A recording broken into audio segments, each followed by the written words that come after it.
Right, we're back live now. We just talked for about 10 minutes then, we didn't have no sound. But I'm with Richard Teese at the minute, sorry about that, folks. But carry on, Rich. We're talking about the PBA win. Yes, we, funny enough, after the show had finished, Simonson come up to me and he goes, "You do realise you just won that show without throwing a turkey?" I didn't even know. No. I literally, I had one double. And I won in the last 2 games. I think one double. Do you watch the scores much when you play now, or? I try not to.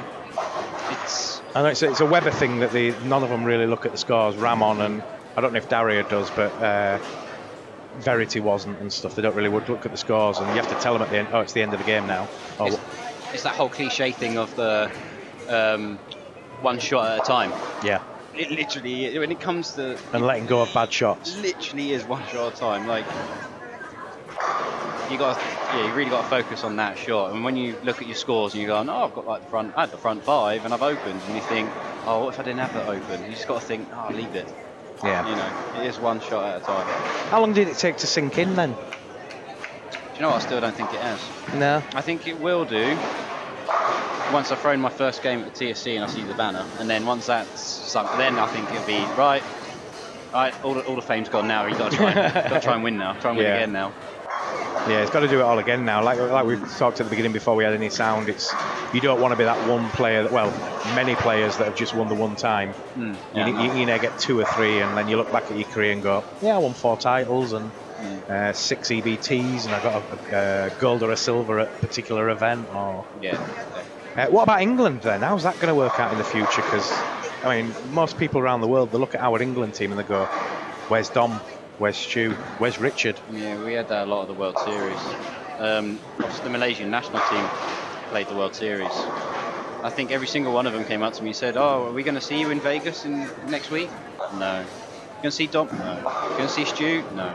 It's weird, isn't it? And they were just like, "Oh, why do you not play?" It's the old funding stuff, you know. Spoke about it a few times, didn't we, about if only money wasn't an issue. And yeah, I think at some point we're going to have to see you 3 in a team with the 3 top English players, and that'd be nice. And we'll get a shot at, you know, we can go to a World Championships and be confident that we could possibly win it, or at least take a few medals. Yeah, I wouldn't mind bowling trios with those 2. That'd be kind of cool. Yeah. Funny saying that, talking of teams and stuff.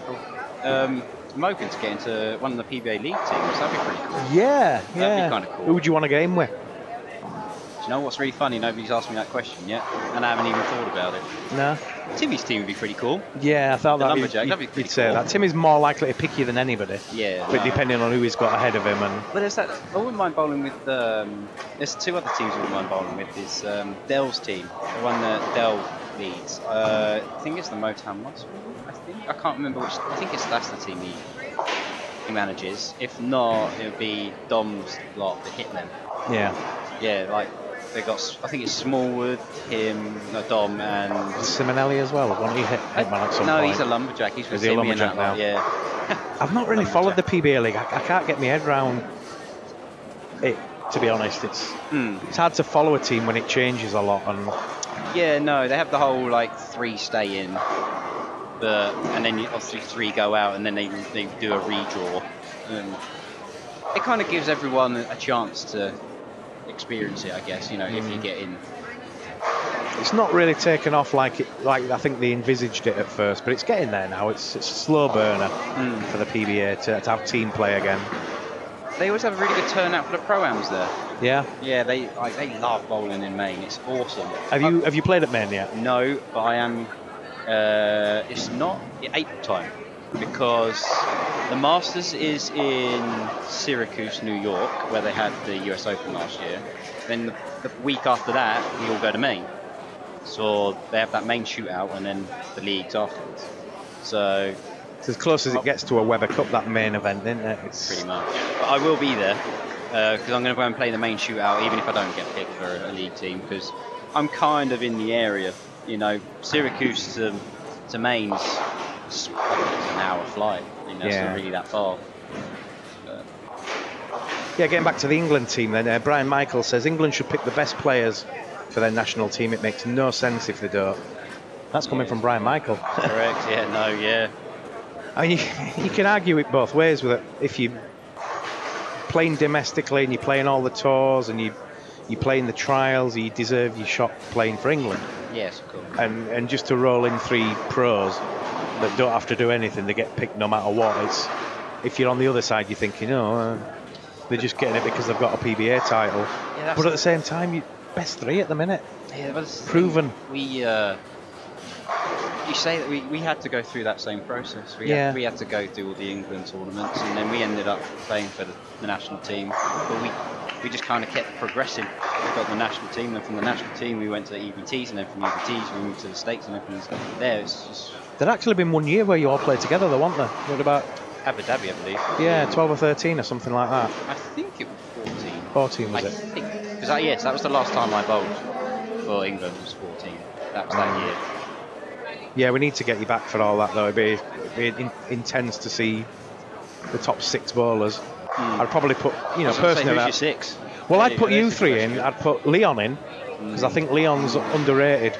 I've said that about him. I went to Leon at that singles that we went to, and I said, "Well done, Leon. This is what for." I just love for being the top English player and just missing out on the Masters, and considering it looked like a difficult pattern for a lot of people. You were better than your score suggested. That's what he said to me. I said to him, "Oh, mate, you bowled really well. Like they looked impossible from what I could see watching on the stream." And he was like, "I didn't come back with a medal." I was like, "Mate, it doesn't matter. You didn't come back with a medal. You were the top 30 in the world when they were brutal. How can you not say you didn't do well?" Like, I praised him. Who else would I have? I'd have you 3. I'd have Leon. I'm on the fence with Paul because he's a great player, but he's never done anything for England. No. I think he's got 1 medal in everything he's ever done, which doesn't tell the full story of Paul the man, really. But at the same time, he just can't seem to do it at that level when it comes to it, to pick up a medal. Your brother's close. Yeah. I'd go for somebody young like Jamie Elliott. I think he's a top little player. He's going to be good in a year or so. Yeah, I was going to say maybe take him to 1. Yeah. Give him some sort of. Well, he's not going to the World Youth now, is he? And he should have done, really. Yeah, he put his main focus into bowling EBTs, I've heard, this year. So. Yeah, I think that's a wrong decision in a way, because you're never going to get them youth years back. No, correct. So if you get them 2 chances to go to World Championships, and you can't turn around and say, "Oh, well, I've been to 1." Go to 2. You didn't win anything in the first one. Get to the second one and get that gold medal or that silver medal that eventually gets you into the Hall of Fame, because it is what it is. I took both my chances. I went to both of my World Youths I was eligible to. How did you perform in them? Do you know what? My first one weren't that bad.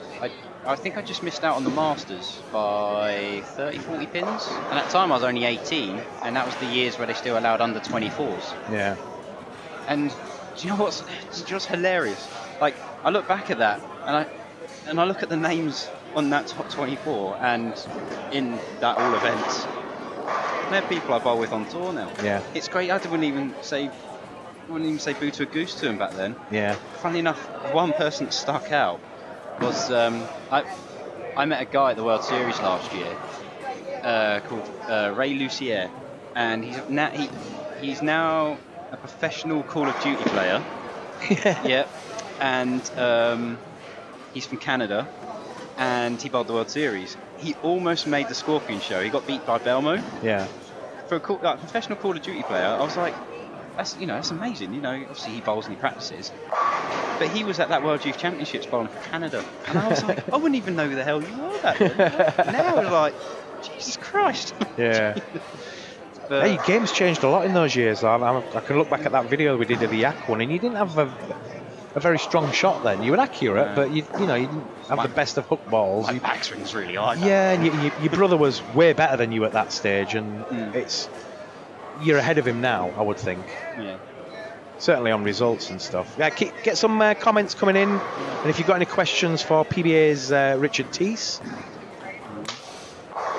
Anyway, that second one I went to, I bowled alright. I actually made the Masters, that second one. That was in Finland.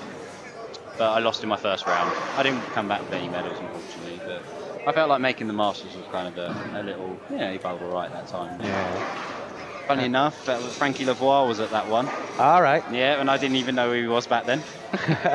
Now look at him. He's a US Open champion with a green jacket. You know? It's not until you look at some of the old World Championships that you realise some of the players that you see of today were all in those championships, like your Belmos and your Martin Larsson and people like that. They all came through the juniors and did well at junior level. Yeah. And they've gone on. Martin, out of everybody, everybody wants him to win one. Oh, do you know what? That was... Oh. He was the first person to come up to congratulate me, pretty much, because he was the guy. He's a lovely guy. Because they always pick a bowler to go in the TV truck, to do the scoring. Just so they can have a bowler, so they can verify that that spare's right, to get it all right. And he sent me a picture. Obviously, I can't show it on the live stream, but I'll show it to you, Dom. But it was a picture of me winning, and he goes, "Yes, you've done it, yeah!" And I was like, "He's the first." Everyone wants him to win. So there's the video, and he's doing my interview. See, there's Martin in the truck. Sweet. It was pretty cool, isn't it? Like, he was the first person to come up to me, and such a nice guy. Yeah, everybody wants Martin to win one at some point.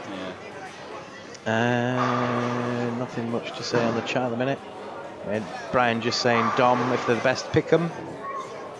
And David Middleton's agreeing about Jamie Elliott. Yeah, I've always been a big believer in you take your best 5, but then you take the next up-and-coming star sort of thing and get them wet behind the ears as quick as possible. And yeah, because you never know, they could surprise you. They could turn up and just like a duck to water. Well, kids play with no fear sometimes, and you're either super nervous or you just don't give a crap and go for it. After that, I don't know. We've got a host of great players in England that potentially could be better than they are, given the chance. What's the lad from the northeast? Cairns. He's already got a world singles title, so exactly. He's another one that you would expect to come through at some point. Don't play as much as he maybe should, but can't take away the world champion. Name to him, you can't take it away. He earned that medal, that's for sure. I was there watching it. Yeah. I was there watching. Yeah, I remember that one. And funny enough, he beat Sam Cooley in the final. Sam Cooley. Yeah, funny enough. Now look where Sam is. It's crazy. If you were picking 6 to go in a championship, who would you take? Obviously, you 3, you, Stu, and Dom. Who would your other 3 be? I was gonna say I ain't picking myself. Well, I've picked you for it. Who's your other 3? I'd definitely go with Leon, that's for sure. Do you know what? On paper, it's a kind of a weird pick, but Rob Thirlby. Do you know what? That's a good call. Thirlby, because he's such a team player too. I think he's a great guy. He's definitely got the attitude, team mentality. That's my 5. Leon, Thirlby, the 3. Like you say, for that extra person, I'm not so sure. I'd have to have a good think about it. Well, you're gonna have to say your brother, aren't you? Just not to upset him, and then go, well, if it wasn't Ray. If it wasn't Ray. I'm not so sure. I'd say I'll definitely go for youth. Elliott's not bad. Brandon Roberts. There's the other one. Brandon Roberts would be my actually. I get them mixed up, Jamie Elliott and Brandon Roberts. It was Brandon Roberts I was thinking about the sending. He's the one that's supposed to be going to the youth championships, isn't he, and not going. Either of those Jamie Elliott's 2. good. Don't get me wrong. He'd be another up and coming, but yeah, it was Brandon. I get them 2 mixed up. I don't know why. They kind of throw it a little similar. They're not too far away from how they both throw it. I'll definitely have either of those 2, and then obviously Rob and Leon and the 3. We're into game 2 now, and on our featured pairs we've got starting from 7 to 10. Who's that one? Angelo Thomas, Tanya Yousaf, Paul Chandler, Gustav Smart, Bjornsson, then William van Hemert, Calvin Murray, Ben Harvey, and Arne Paul Finson. Very international up there. Yeah. I think about 18 or 19 countries this year. Bumper entry. I haven't heard much of Foley yet. He's just thrown a big strike there, but he's not making much noise yet. No. He seemed relieved, actually. He came up and he says, I'm glad I'm not top now. Yeah, I says, well, you don't ever want to be. I think I said that you to Leeds one time, didn't I, when you were leading the Scott Banks? Yeah. Nobody's ever won the Scott Banks that's been leading it in qualifying, and Correct. so it proved. Yeah, in that case. Correct. Yeah, no, it's. You don't want to shoot 15 or 16 and then go out in 2 rounds. It's not no. It happens quite a lot as well. I think when it comes to that, it's all very mental. Like it's stuck. It's like some person led one tournament and probably said at the end, "Oh, it's probably because I led it," and then that's probably stuck to it's every because, other tournament. It's like become that one thing that you never want to lead it. You just want to be second. Yeah, it's that thing. I just feel like it's all mental when it comes to that. If you can block that out, I reckon you could still win from top seed. Well, yeah. I mean, people that have led a tournament have won a tournament. It's just you don't see it as much as those that have shot a lot and then gone out. Who's that guy that bowled for Brunswick? Tom Hess. Yeah, I think he bowled the Brunswick Euro Challenge a few years ago and he had like 15 million or something. God, and then went out in the next round. And that's that kind of pointed me towards, you don't want to be doing that. That was back when it was in Paris, I believe. I think I was in Paris. Yeah, it could well have been. The last year before it went off to Dream Bowl. Which bowling centres around Europe do you go into now thinking, I got a shot here? I like Dream Bowl. Dream Bowl? I've won a few times in there. I've won twice in there. Like a little bit of a home centre to you though when you play German League and stuff. Yeah, they haven't used that bowling centre in the last 2 years actually. Oh, have they not? Yeah, a couple of years before that they used it, like 2 or 3 years they used it. But I think that bowling centre makes too much money in regards to open play and stuff. Play than they do from the league. So I don't blame them for not. No. I mean, they spent a lot, like 50 million or more on that place or something. I read when it first went up. I went there last March for the Euro Challenge. No, not Euro Challenge, the Track Open. And they've refitted out all the seats. They've taken away the stalls and put actual bench seating. It's really nice in there. Yeah. Really nice. They changed the carpet as well, and it looks really professional. It was before anyway. Yeah. But it's you got nice softer seats. You don't feel like you got backache now when you're sitting there. So it's quite nice. Which is your favourite centre in the world now? Reno. Because I won. Yeah, because you won. Good answer. But no.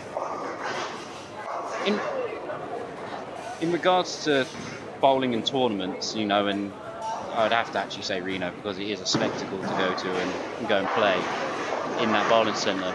But in regards to where the bowling centre is, local food area and stuff like that, I'd say the favourite place for that would probably have to be San Marino. Yeah? Love San Marino. Never actually been. Love it. It's such a nice place. Yeah, it's just beautiful. The food there's great. It's just amazing. I don't know how else to explain it. It's just. No, I've got a rough idea. I've been to the Galactic Centre in Cyprus. Have you been to that one? Galactica? I've not been to Cyprus. It's a beautiful centre. It's the only one I know that's got like its own theme park with a roller coaster and dodgems and on the bottom floor, and then 2 floors of bowling and a proper bakery that's owned by the owner. Super cakes and probably the restaurant food. It's almost like a Michelin star restaurant when you go and have the food. Sounds amazing. It's not like burgers and chips and the usual crap that we get. That's the thing with San Marino. You get like the proper decent food. You can get chicken and vegetables and stuff like that. Proper like your pizza, your pasta, and all that you do in Italy and stuff. And how are you looking after yourself now when it comes to fitness and food and stuff like that? Are you have you changed anything since? Actually, yeah, you're a lot slimmer than you used to be. I made a huge life choice change after the Lucky Larson last year. I bowled that tournament and I bowled horrendous, absolutely horrendous. And it got to, obviously I didn't make the cut, and I got to Saturday night and I was speaking to Ray about it, and kind of had like a little, like a different thought process, like a revelation. I was like, I've got to change what I'm doing. I was just late, I practiced and I went to the bowling centre and I felt like I was practicing the right things, but I just felt like there's something missing, and we spoke about it, and I was like, well, I'm not really doing anything when I go home. I practice, then go home and do nothing. I was like, I've got to change some sort of lifestyle, so I joined the gym. And I tell you what, it's probably one of the best things I've ever done. Yeah? Yeah, like, Just to give you another focus on top of your practice. Yeah, and to keep you fit, obviously. It keeps you fit. My mentality's definitely changed. Like, I don't feel as stressed as I did before going on the lanes. You know, it's the whole endorphin sort of releasing sort of thing. And it's definitely changed the way I look at bowling. Like, as I feel more athletic now, I feel like I can bowl more games.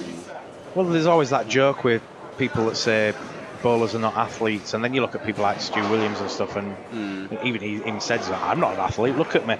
Yeah. But having said that, you bowl that many games, you're strong, and if you do go to the gym just a little bit of power weighting, you've become an athlete just by doing that. Correct.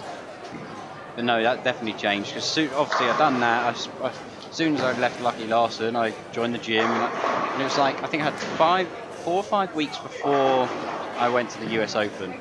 And I hit the gym pretty much 3 times a week. I practiced 3 times a week, getting ready for it. And then what happened? You know, it's like I'm not going to stop now. I'm going to still keep hitting the gym. I'm still going to keep practicing 3 times a week. And obviously with tournaments during the week, I don't, because I don't want to do any injuries. And swimming? Do you do any swimming at all?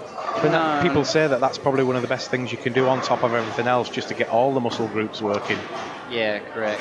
Unfortunately, not. The gym I've joined is just your machines and no spar or anything.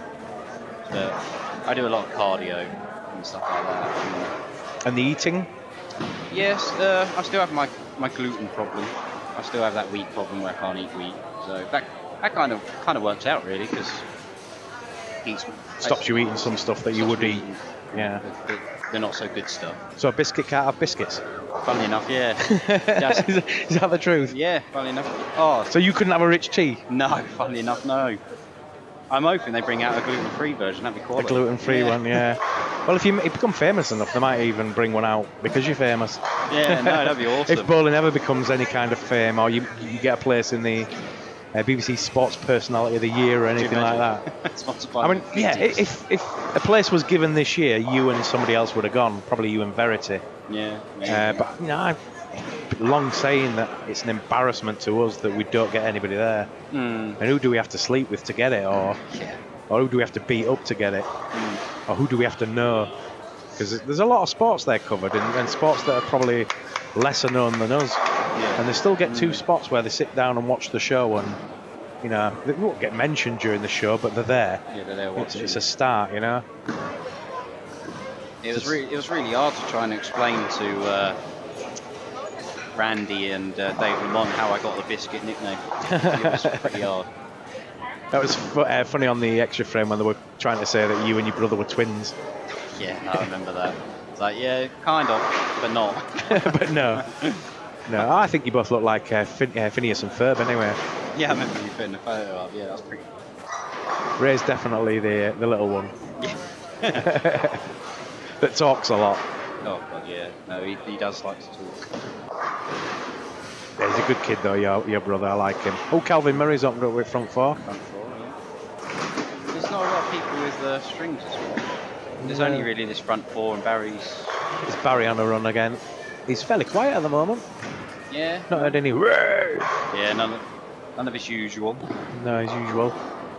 We were talking about that with somebody else actually. Barry Brown in the pro shop, and he's an acquired taste. Is Barry? For some players, maybe don't like the aggressiveness, but other players kind of appreciate it. So it's kind of. You need to see a spark in a player sometimes. Yeah, it's like Marmite. You either love him or you hate him. It's like him and Paul Moore are the exact polar opposites. Yeah. As players. You won't see. Well, the only emotion you see at Paul is when he kicks a ball return. Oh yeah, no. It's like if you used to put Foley, and do you know Mark Jacobs? Yeah. The guy from Holland. Yeah, he's another madhead, isn't he? Might break the decibel meter, you know. Yeah. They love a shout. This is the thing. I don't mind it. I think it's fine. You know, it's what the game kind of could do. It's been too clinical for a while, hasn't it? And I think that's the problem with the PBA, and that's why they went to Maine and stuff. That they want a bit more noise. You know, things like the Weber Cup and stuff show what the sport could be like, and Correct.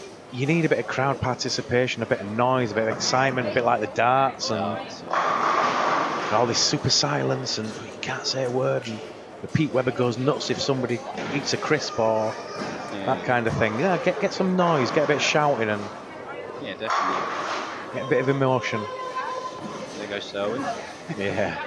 Selwyn's going to make the cut. Mate, I was just about to say, he bowled great last night. Yeah, he bowled really well. Yeah, he could have had more as well at the end. Nice big 279 from him, and he's a lovely lad. Can't believe he's 60. What, nearly 60, yeah? I think he is 60. No, he's not. He's 55 or 4 or something like that. Oh, I mean, I hope I look that good when I'm 50. Yeah. I just hope I'm alive then. We got any questions for Richie Teese? You obviously don't need to ask him anything. Yeah. But we've got him here for a while, so if you've got anything to ask him, please do. We did chat for about 10 or 15 minutes before we put the audio on. So you missed a lot of stuff about his PBA win and beating Charlie Brown. And it was Teese and Gould after dark. See, with Charlie Brown, you should have, when he went for his ball, you should have moved it. No. I don't know if you ever watched Charlie Brown. Do you know what? I've never actually watched the TV program. But funny enough, before we got on the show, it was the first time I saw him bowl. Yeah? It was when we were practicing. I didn't see him for the whole of qualifying because I was on like lane 15, he was on like 68. Yeah. So I didn't see him for the whole tournament. So the first time Who am I playing? All right, this guy. Yeah, the first time I actually saw him bowl was actually, he was in the match place. But then again, he was far away from me. I was on the first pair, he was on the last pair. So I actually didn't really watch him bowl until we started practicing before the show. Yeah, that's mad. That was weird, yeah. What did he say to you afterwards? Not much. He didn't really say anything. Bit upset. Where he's, I completely understood. Yeah, of course, yeah. It was a you were either going to be elated or just crushed. Yeah. No, I tried to give him the condolences. After everything had calmed down, I tapped him on the shoulder and was like, "Sorry, mate." I did feel for him, and then Chuck was with him. Chuck just shook my hand, and it's all you can do really is just say well done. You can't say too much more than that though, because it's condescending and. Yeah, of course. I didn't want to be there for too long. Yeah, I wasn't going to brag or anything. No. That's just not me. How was that flight coming home afterwards then? Yeah. Is that weird? Those 13 hours went pretty quick. You sat on a plane and nobody knows what you've just done. Exactly. That was pretty fun. Didn't even get a mention on the plane. We've got a PBA champion with us. Unfortunately not. Damn it. No. And you didn't get to come back first class? No, unfortunately not.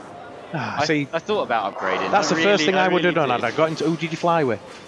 Do you know what was really funny? I was going to fly back American and then to Los Angeles and then Los Angeles BA. But obviously I had to change all my flights and everything because obviously I made the show and I booked before the show. So I was like, oh crap, I'm going to have to change again. And I had a look at the flight prices. It was like $3,000. I was like, oh what? My god. So I had to start flicking through Skyscanner and all them, Kayak and all that. And I found a flight back to SAS. Come back to Heathrow via Stockholm for like $600. I was like, oh, I'll take that. So I ended up flying back. I flew American, my original flight. I managed to change that to get to Los Angeles. But from Los Angeles back, I flew SAS via Stockholm, which was pretty cool. First time you'd flown with them? I've flown with them before, but only to Sweden. Right. But not across. Not across the Atlantic, yeah. No, and actually really good. It's quite nice. Sydney Forrester says, it's great listening to a great conversation on bowling and life. If you've got any questions, Sydney, you and more, just ask Richard. He'll be happy to... Ooh, excuse me. Hey. He'll be happy to answer your questions. Yeah, no, I flew back SAS and it was... No, they were really nice. But like you said, it was just like surreal. Like, yeah, obviously nobody knew what had gone on. It was just like, yeah, just minding my own business. Like, watching me films, thinking... Well, we can only apologise we didn't get you more press than you got, really, because I sent stuff to all the media and nobody picked up on it. But they never do. You don't even get a response from them. No, I get to the point where I want to send an email back, call them all twats or something. And yeah, so, come on, guys. You know what this guy's just done. Well, our country's the world's worst for it sometimes. We big up Britain when they do something, and then when we actually really do something, like beat the Americans at their own game, not a whistle, nothing.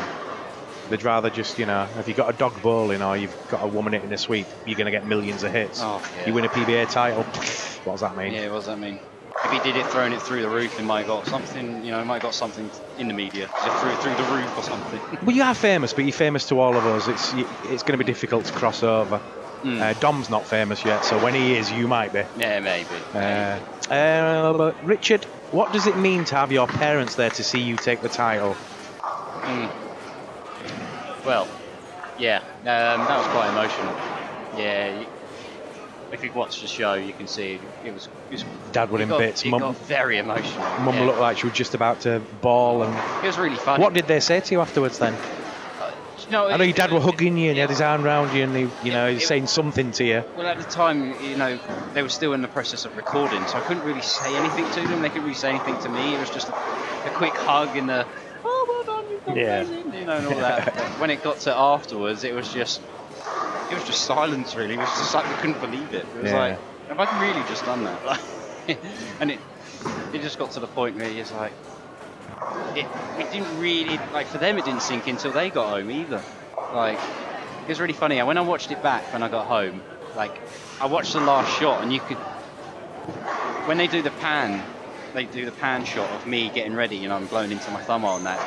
You can see my mum and dad in the background, and my dad's got his hands in his head, and he's like, I can't watch. I just can't watch. You can see him like that, I can't watch this last shot. You don't want to be seeing that when you're just about to take your shot either, do you? Yeah, exactly, but no, it was really emotional, and it was annoying because I tried to get on the same flights back home with mum and dad, because then I would have upgraded and got on, because obviously they flew father and my dad's concessions, but that was the whole $3,000 price. Stupid, isn't it? Not doing it, because then that would have made it even better, would have an icing on the cake, Yeah, nice. Definitely. But another question for you then, Sydney Forrester says, how expensive is it to fly with your bowling arsenal these days? I tell you what, the build-up of once you fly as much as we do across all of Europe to the States and stuff, you get your flight statuses with certain companies, and then they start to give you the extra bag here, the extra bag there, and you got to kind of spend money to get that. So in the first couple of years, it was quite expensive, But then when you get to that level, it gets a bit easier. Yeah, once you start doing it over and over and over, and you get that free bag, and you're saving 120 £120 every time you fly out. You got plenty of air miles now. You due a few flights soon. Quite a few, yeah. No, I'll the whole going to February, going over to the States. I get all the air miles there, the air miles within the States. I'm doing a tally this year of how many flights I've done, because last year I couldn't keep count because I flew with a few different airlines. I couldn't remember how many I did with them, how many I did with them. So this year I'm keeping a tally, and I'm up to 5 already. Do you always feel like you're in an airport waiting for a flight? Yeah, Heathrow's come like second home. They know you on the check-in now. Hi Richard, where are you going this week? Yeah, no, the amount of times you get, bowling balls, you see quite a few of them. It's like, yeah, no. Yeah, it's either me and my brother, or it's either me, Dom, or Ray. Would you ever consider moving to the States? I have. I wish I could. It's just getting that green card status. I either have to marry over there, an American woman, which I'm not going to do. I've got a girlfriend over there, and or you have to be supported by a company. But for some reason, obviously Stu had that problem before, about trying to live out there, but through the ball company sponsoring him, because technically they're sponsoring you as work, because you are sponsored, working for the company, representing the balls. Well, obviously the United States government don't see that, and you can't live out there. You have to stick with your tourist visa. So, he didn't get out to the World Series that year, did they? They won't let him in. Exactly. So I would love to go out there, but I just don't. I don't think I can. It's just literally, it's their laws. It's their laws. You got to hold up your hands and go, okay, fair enough. I won't live out there. I just have to keep the expense of coming over. Is the PBA all it's made up to be now, or is the money elsewhere? If you win some of these big Middle Eastern tournaments and stuff, there's probably more money in those than the tour these days. Well, actually, but is it a knock-on effect if you win a couple of titles, the riches start to come in other ways? Yeah. I see where you come from. Yeah, it comes from different angles. Yeah, unfortunately, the Middle East has lost most of its funding. It's not. It seems to have. Not many in the last couple of years, and the ones that they did go for, they've dropped out of. And yeah, unfortunately, I think their top prize over there now is like 10,000. Right. I think. So whereas before it was the 40,000 in Qatar. Yeah, so it has become the pinnacle again, where there's more money on the tour than there is. Yeah, unless you bowl in Asia and you bowl for their national team and you start getting money. And I think you could argue these days that the PBA is probably stronger than it's ever been, purely because of the world players. In regards to. Actually, I don't know. It's a tough question, that one. Well, there's been a lot of legends, but then it would have been a little bit of a closed shop, wasn't it? You'd want as many pros, and it would a tighter way of getting into it. Yes, correct. So you had a smaller pool of players that were winning more titles effectively, and all on the same lanes each week. But now you've got the Belmos coming in, and the Coolies, and the Malaysians, the Koreans, everybody, the English lot, the Swedes, the Europeans. It's a big world affair now, like you say. I think it's for the good. It's what the PBA needed, I think. And I think they recognised a while ago when Jason and Dom started and Stu came through that, hang on a minute, where we're a bigger brand around the world than we are in his own country if we do it properly. I think it will always remain the home of bowling will always stay in the States, and it will always be the place where you have to. It's every kid's dream to play on the PBA tour or win a PBA title. Or correct. Yeah, I don't think that'll ever change. No, it was kind of actually I got to meet Marshall Holman for the first time as well. Meet who? Marshall Holman. Ah, right. That was pretty cool. Yeah, proper legend, Marshall. Yeah. Yeah, got to meet him. How tall is he though? Because I remember when I met Pete Webber, and I'm thinking, where's Pete Webber? He's like a tiny little thing, isn't he? And you think he's 6 foot because you watched him as a kid, and you thought, he's this big, Pete Webber and stuff. And then you meet him, and he's like 5'5" or something, 5'6". Just above my shoulder, I think. He's about here, I think. Yeah, and Norm Duke's tiny as well, and Parker. Parker were another one that I thought he's quite tall, but then you look at him. Same height as me, I think. Somebody chopped 3 inch off your legs or something. Yeah, no. No, Marshall's a good guy. There's some big games there. Darius just had 245. Some big games there. Yeah, we're not talking too much about the bowling at the minute. Yeah, sorry. That's okay. I think people are more interested in learning about where Richard teased the PBA style than Paul Chandler with the 241 there. Still, it's crazy when you say that. Keep your questions coming in. It's nice to have Richard here. We don't know how long we'll have him because he's a busy man, as you can expect. Yeah, I'll be here for quite a while. Got a bowl tonight. Yeah. Try and make it through that 3-gamer tonight. Hopefully I don't have to bowl at 11, then I'll be here for longer. How many times have you played this event? This is my second time. Second. First time I bowled last year. Really enjoyed it. So I thought, come back again. Plus Storm, Storm sponsoring the event. I was like, I'll come as well, Yeah, and you've gone from a player that's kind of fairly useful to a player that's being watched now for a possible win. Yeah, you're instantly in the top 5 of who's going to win, or it's going to be bum bum bum bum bum. Yeah. That's a bit of the whole the added pressure problem as well. Actually winning that. Yeah, when the expectation levels. Yeah, it's huge. Because now if I feel like I don't perform, it feels worse than before. Yeah. Because I feel like you say to yourself, why haven't you performed? You're going to have to go back to. You literally have to think back to before you win, and you got to focus on how did I get there, not, I've got that hunger. Yeah, exactly. Not I'm trying to get it into words, but I can't do it. Yeah, I know what you mean. Yeah. It's like you got to think before the title, and how before the fame. Yeah, that's it. Yeah, exactly. Yeah, when you were hungry and you're Rocky. You Yeah. get back to being Rocky and finding out where you came from and. Try and not live off what you've done. That's what I was looking for. Exactly. Try not live off that. Go back to how you got there. With all the international talent, what should bowling organisations do to make the sport more visible? Ooh. I presume visible to the rest of the world. Well, yeah, that's a tough one. That's the big, it's that whole big debate that everyone's been having for the last few years. Well, why can't bowling be as big as it should be? You got to go through. There's 2 routes I've always said with bowling. You either go down the athletic way, where we all become athletes, treat it as a sport that it is, and make people really, try and get people to be more athletic, quit the drinking, stuff like that. And there's the other side.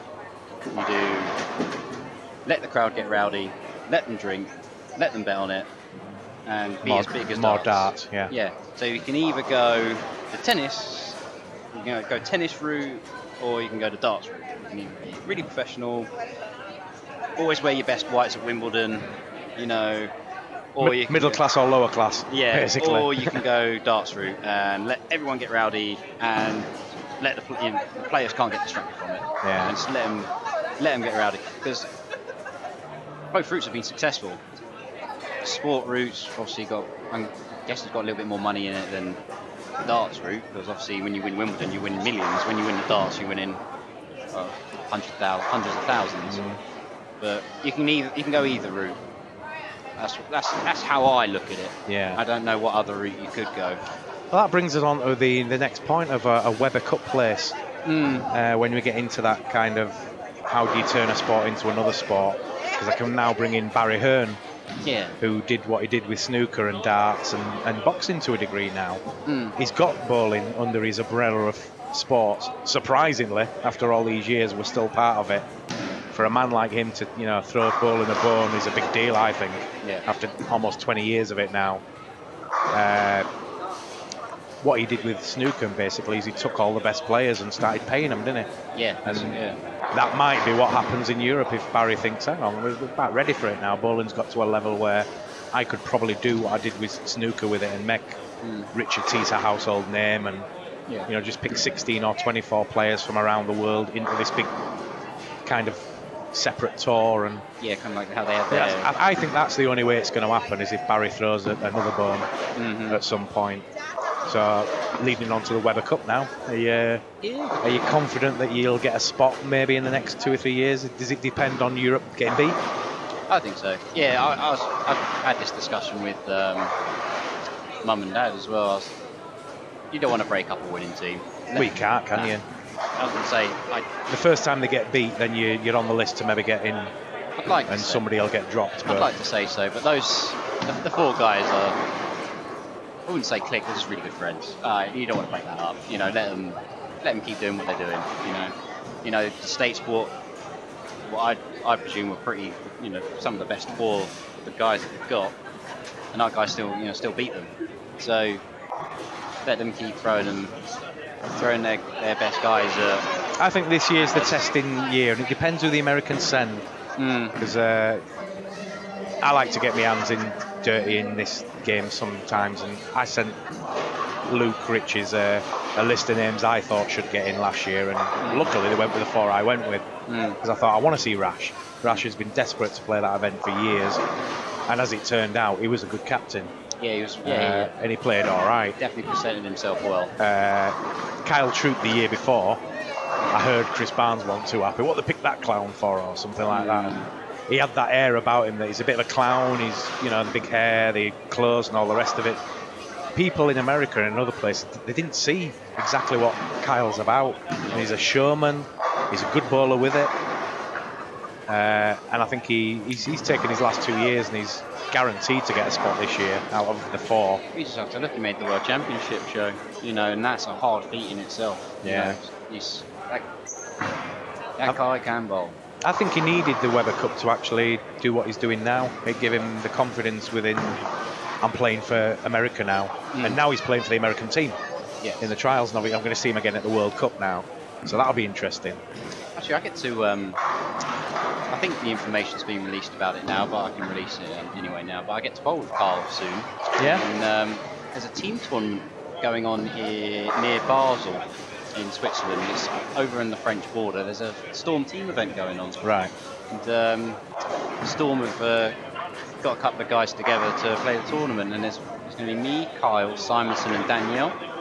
And we're all bowling together in that team event. That'd be pretty cool. Yeah, that would be good. And you know what's really funny? Carl's been the one left in charge of outfits. So I think all 4 of us are going to be in the same outfit, but I'm scared to see what it's going to be. Yeah. So, that'd be a laugh. I like it. I mean, you need something different sometimes, and Kyle's definitely different. But he's backing it up with talent. He's got a title, and he's won the trials this year, so he's proved himself again. Who would you go with for the Americans? Would you stick with the same 4 then, or would you bring somebody else in? But this is the thing. It's if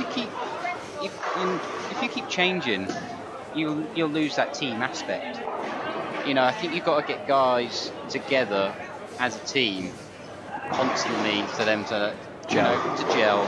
But obviously but then again, you've got to say you've got to get the right team to gel. But if you stick with that same team, eventually they'll just gel eventually. Yeah. So I think they're close to it now. They should just leave it the way it is for a couple of years, and if they don't win within the next three years, then maybe change it. Not change it every year. Yeah.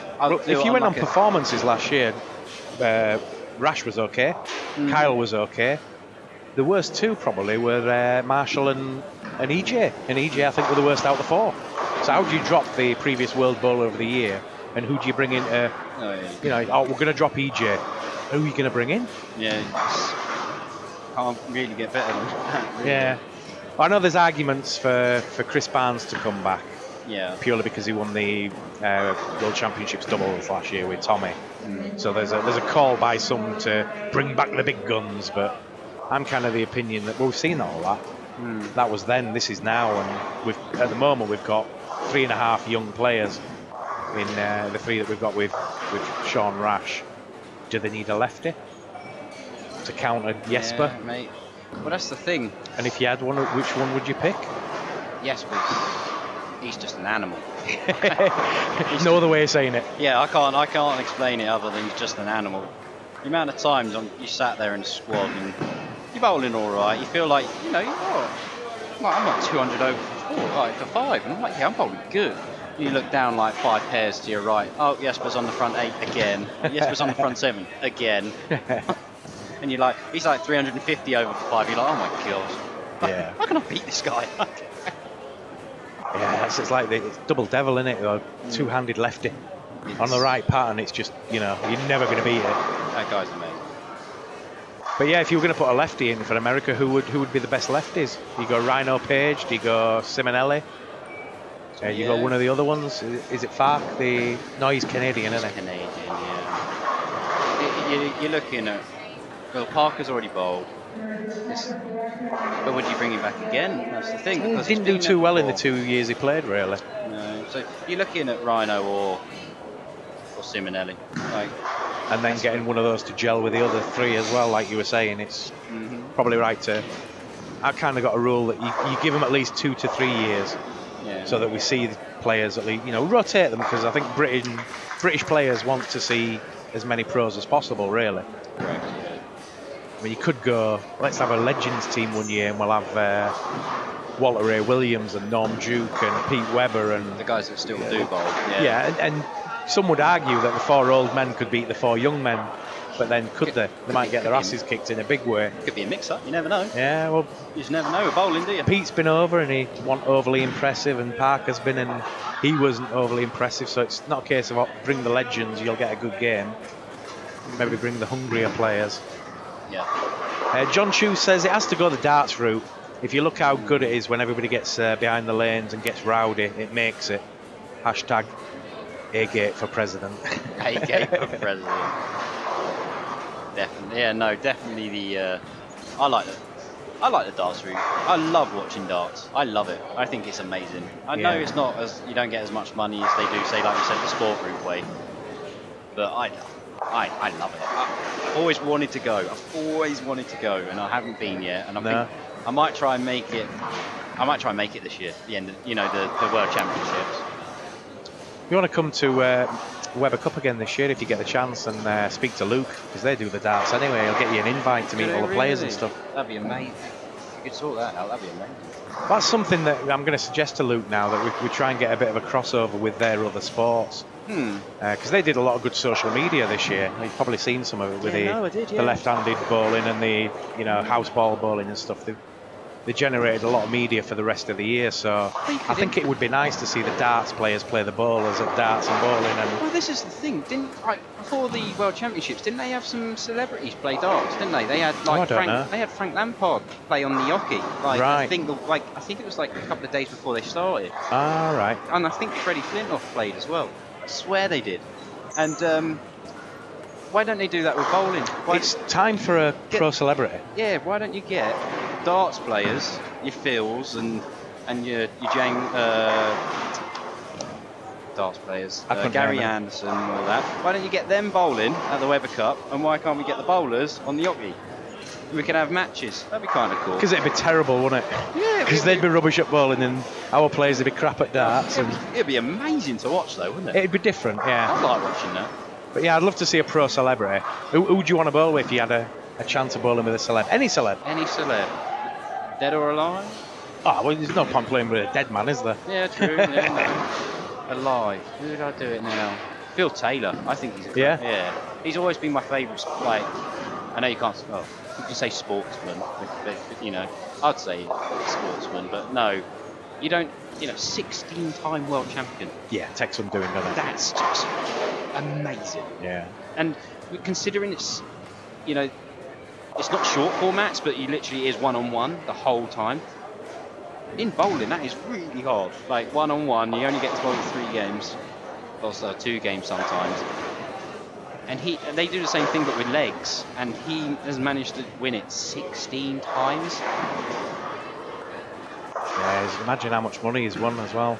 Yeah, I'd probably go with Phil Taylor. No, well, we'll try that. We'll ask Luke this year how they feel about maybe thinking about a pro celebrity at some point. So we don't get the World Temping Masters anymore. We've just got the Weber Cup.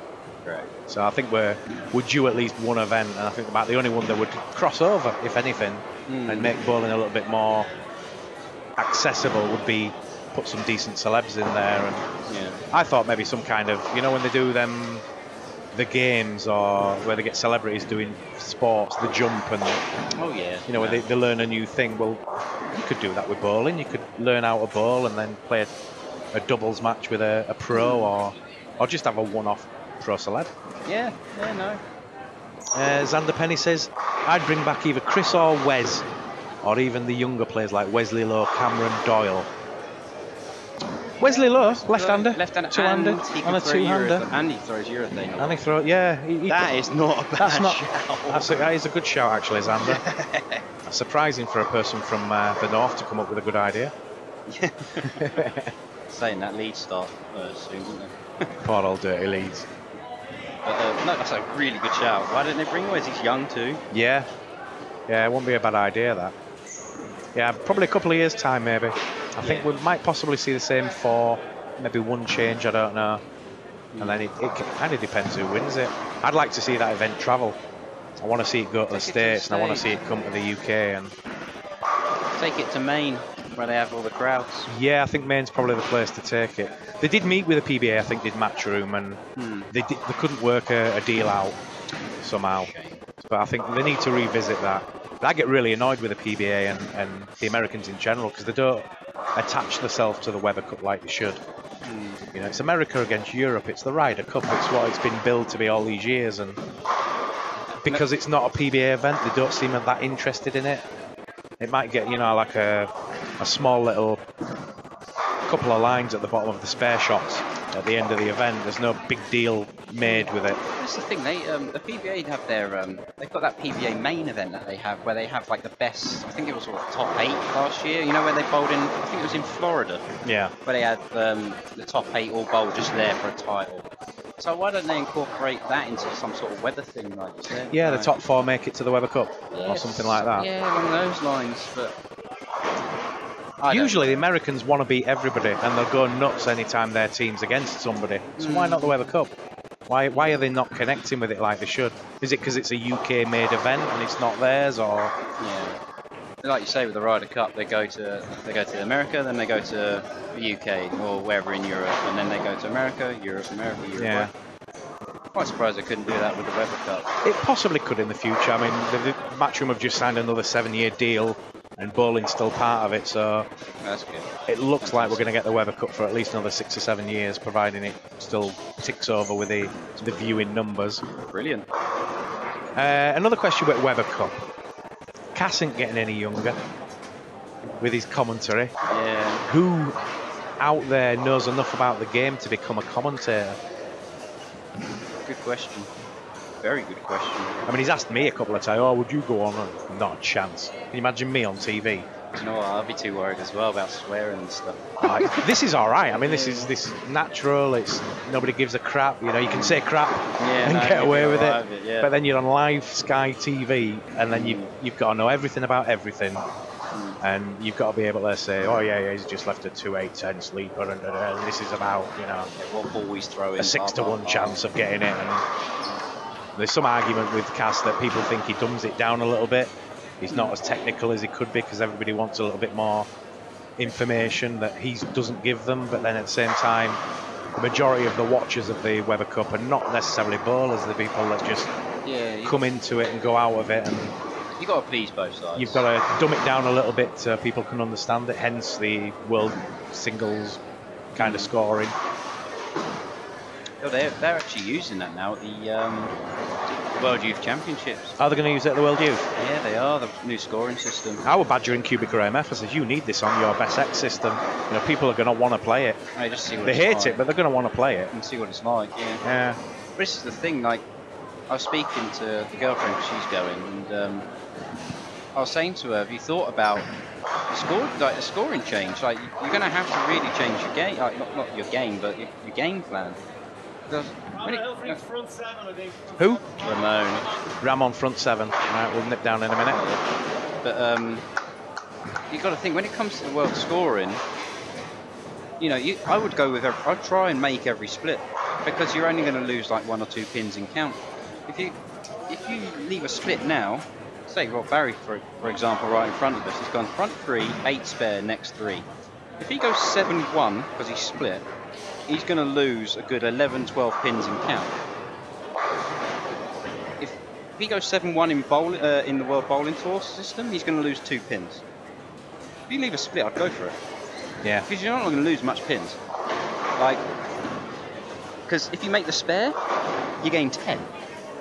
If you don't, you're going to lose 1 or 2 pins. I'd always go for it. You'd have to. You have to go for every split. Yeah, it would change the dynamic of that. Usually go for 1 pin when really should be going off all 3. And spares become incredibly crucial. If you go 9 miss, you get 9. If you go 9 spare, you get 19. That's huge in world bowling.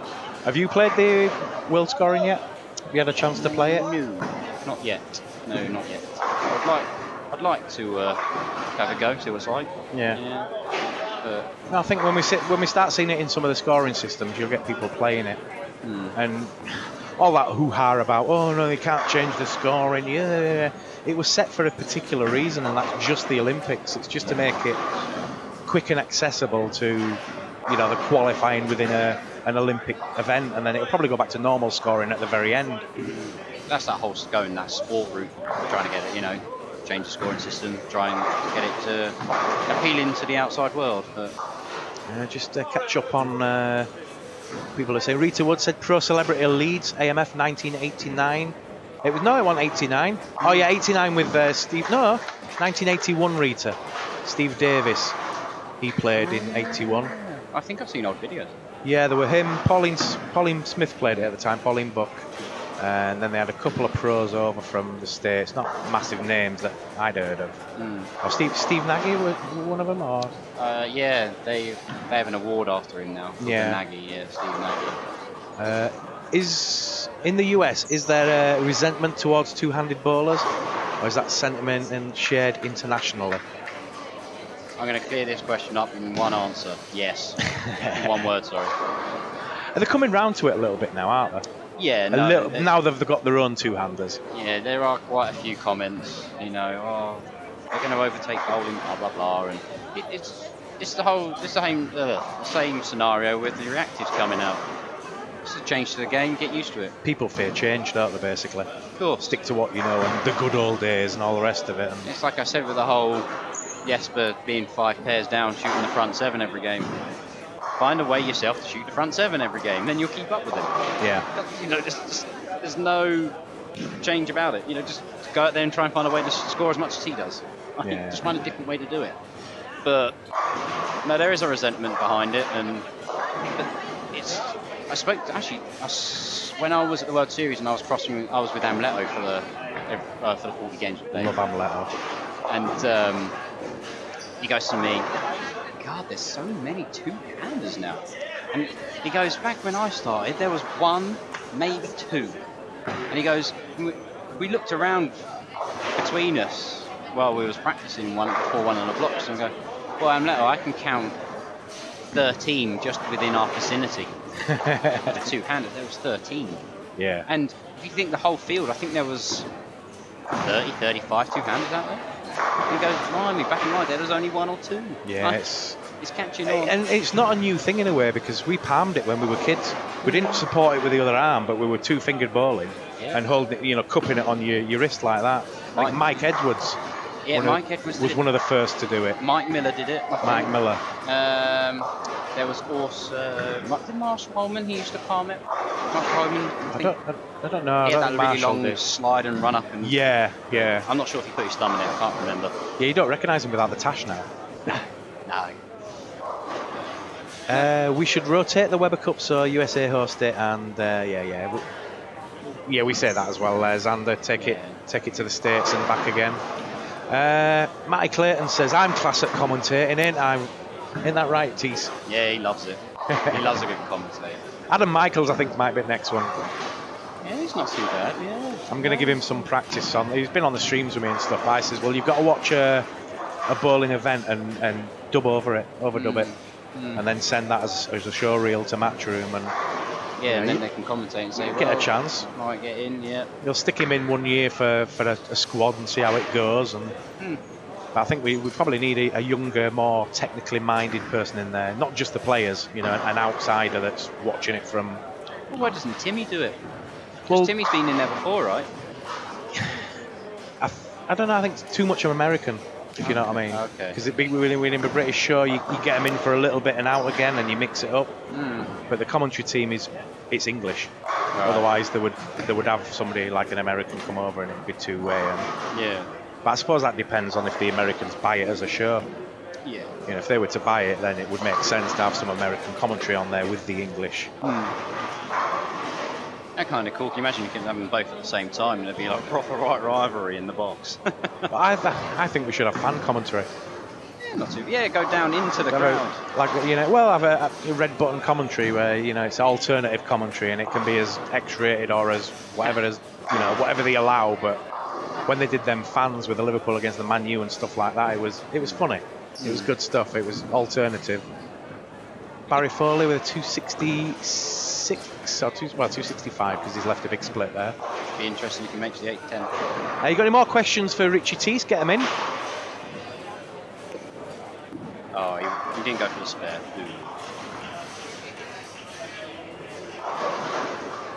Anything happening further down? Can't see anything. Ramon broke up that front seven, unfortunately. Oh, good. Well, they didn't have to run down, and that'll be 300 number 9, I think, if we get it now. I think it was 10 last week. Like I said to you earlier, 10. That was So 10 in Finland. We can match the Ballmaster then. Yeah. But we had a few people on there going, oh, it's an easy condition and stuff like that, but it isn't that easy, is it? I tell you what, you can get to the pocket here relatively, I wouldn't say without any problems, but trying to knock the corners out can be a problem. Yeah. I don't like to determine patterns as easy or hard anymore. Not anymore. Not now. I do this continuously throughout my as a living as a now. Job. As a job now. A pattern's a pattern. If the scoring pace is high, find a way to strike more. If the scoring pace is low, find a way to score more. Or leave your spares and strike. You know. It's like I go to the US Open and I come here. It's two completely different dynamics. The US Open was solid hard. Come here, you expect the scores to be high, blah blah blah, and you can get to the pocket relatively easy. But you just got to deal with it. It's the way it is. The Irish Open will always be, forever easy. And I think so. It should be really, because you just want to attract everybody. Yeah, You're talking big numbers in this one if you keep it accessible. You just, you just got to deal with it. That's the best way I can say. It sounds harsh, but it's the way it is. Some people are scared. No, I wouldn't say scared. They just don't like the idea of it being easy. But what determine easy? Yeah. Yeah, one man's easy is another man's hard, isn't it? Exactly. You know, if you say shoot 240, that could be another man's easy, whereas it could be another person's hard. You know, it's you got to define that. You know, is having the front 8 easy? Yeah. Do you know what I mean? Yeah. Well, I think I know the answer to this one because it's a stupid question in a way. But which pattern do you prefer the most on the PBA? Oh, out of the new ones I've just brought out? Well, just in general. Ones? I mean, I would expect you to say the pattern I won on. Yeah, but you know, which of all the patterns do you actually like the most? Right. I tell you what, every US Open or what they bring out of the US Open or the Masters, whatever the USBC make there, because it's different every year, but they make it so that you can attack the pattern in different angles. And in hindsight they do. When I went and played the Masters last year, people were throwing urethane, people were throwing reactive to the left, urethane to the right, and it was a completely different dynamic. You know, people were striking from that way, people were striking from that way, and it was different. They did the same with the US Open. You could attack it from this way, you know, playing left to right, and you could attack it playing dead straight. It was. The thing is, I wouldn't say they're ridiculously hard, but they're not easy either. Anything that the USBC make for those two tournaments is what I would say is what I like bowling on. Like, there's a lot of oil on the lane. There always is. Like I think it was 33 mil, and that's like bowling on a puddle. Yeah. Yeah. Both. Like, for either the Open or the Masters, it's the same. There's around 31 to 33 mil, and it is just like bowling on a puddle, and it adds a different dynamic. You know, there's a lot of surface going down the lane, and so yeah, in hindsight, either one of those two, you know. Obviously we've got the Masters coming up in April, and I will expect between 39 to 42 feet and like 30 odd mil, you know. It's anything like that. And they do kind of count that they're on the tour. I know the USBC run it, but yeah, they're both PBA titles, you know, they're on tour. I like those patterns. 222 for Wendy Barter from France. 194 for Simon. John Clifty. Oh yeah, sorry. There's two 194s there, you got me confused. For Simon, so 194. Right. Right, it's a featured pair now on 9 and 10. We've got Paul Gregg, Tore Torgersen, Hans Christian Fagerstad, Inamar Bjornsson from Iceland. And we'll just find out in a moment on 7 and 8. Tore Torgersen. I was just about to say, is he he's won this twice, right? Yeah, 96 and last year. Is he the only guy to do it twice, or is there more than twice? No, Paul's won it 3 times. Dom's won it 3 times. In fact, I've got a list I can tell you. You know, I did a little bit of pre-work for the event at the beginning, just to make sure I had the history correct. So, history of the Irish Open.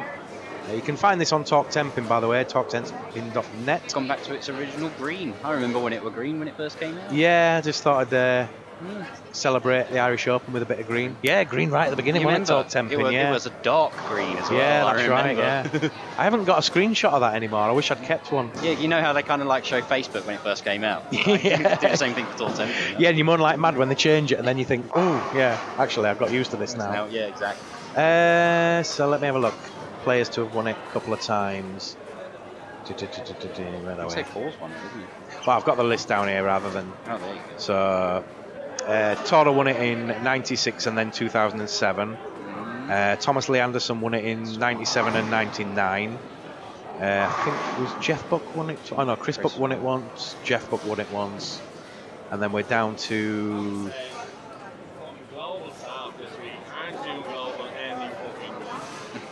Miserable faces I've ever seen. No one has said hello, hardly anyone's smiling. They're stuck together like the 3 fucking brothers and sisters. Barry is talking about the global staffers. Don Barrett won it in 2010, 2011, and before that in 2008, so he's won it 3. Paul Moore, 2005, 9 and 16. Brian Voss twice. Voss twice. Where's he gone? I don't know. Where's he gone? I haven't seen him for ages. He's on the senior tour. I've seen that.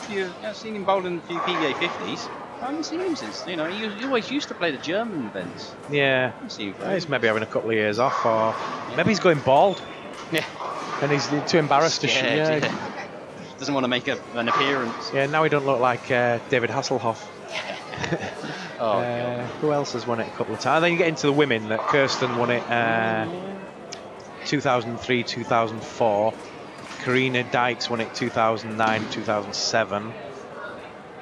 Lisa Johns won it once today. Amanda Larkin has, so no women have won it three times. Hannah Cullen, funnily enough, came second 3 years in a row. Ugh. So she's probably one of the best players to have never won it, but Yeah, 3 second places. She's going out with the goalkeeper, isn't she? From Yeah, is this first division championship player? I can't remember the team. Sheffield Wednesday. Yeah, Goalkeeper. She's a wag now, isn't she? Yeah. I didn't want to say that. You said it for me. Well, no, she's not actually, because she's a very bright young lady. I think she's a psychologist or something like that. Yeah, no, she is. Yeah, She's you know, she's going to be the breadwinner when he's finished football, basically. Yeah, imagine that. Yeah. It's like, He's got another 5 or 10 years, and then she's going to be the one that makes the money. So yeah, nobody's won it more than 3 times. Oh, I don't know if you saw that, guys, but that was a horrible stone eight. That was for Tori. Sorry, Matt. I didn't mean to. No, it's okay. No. Horrible stone eight. Any more questions for Richie Tees? Or any more questions about bowling in general? Yeah. Get rid of that now.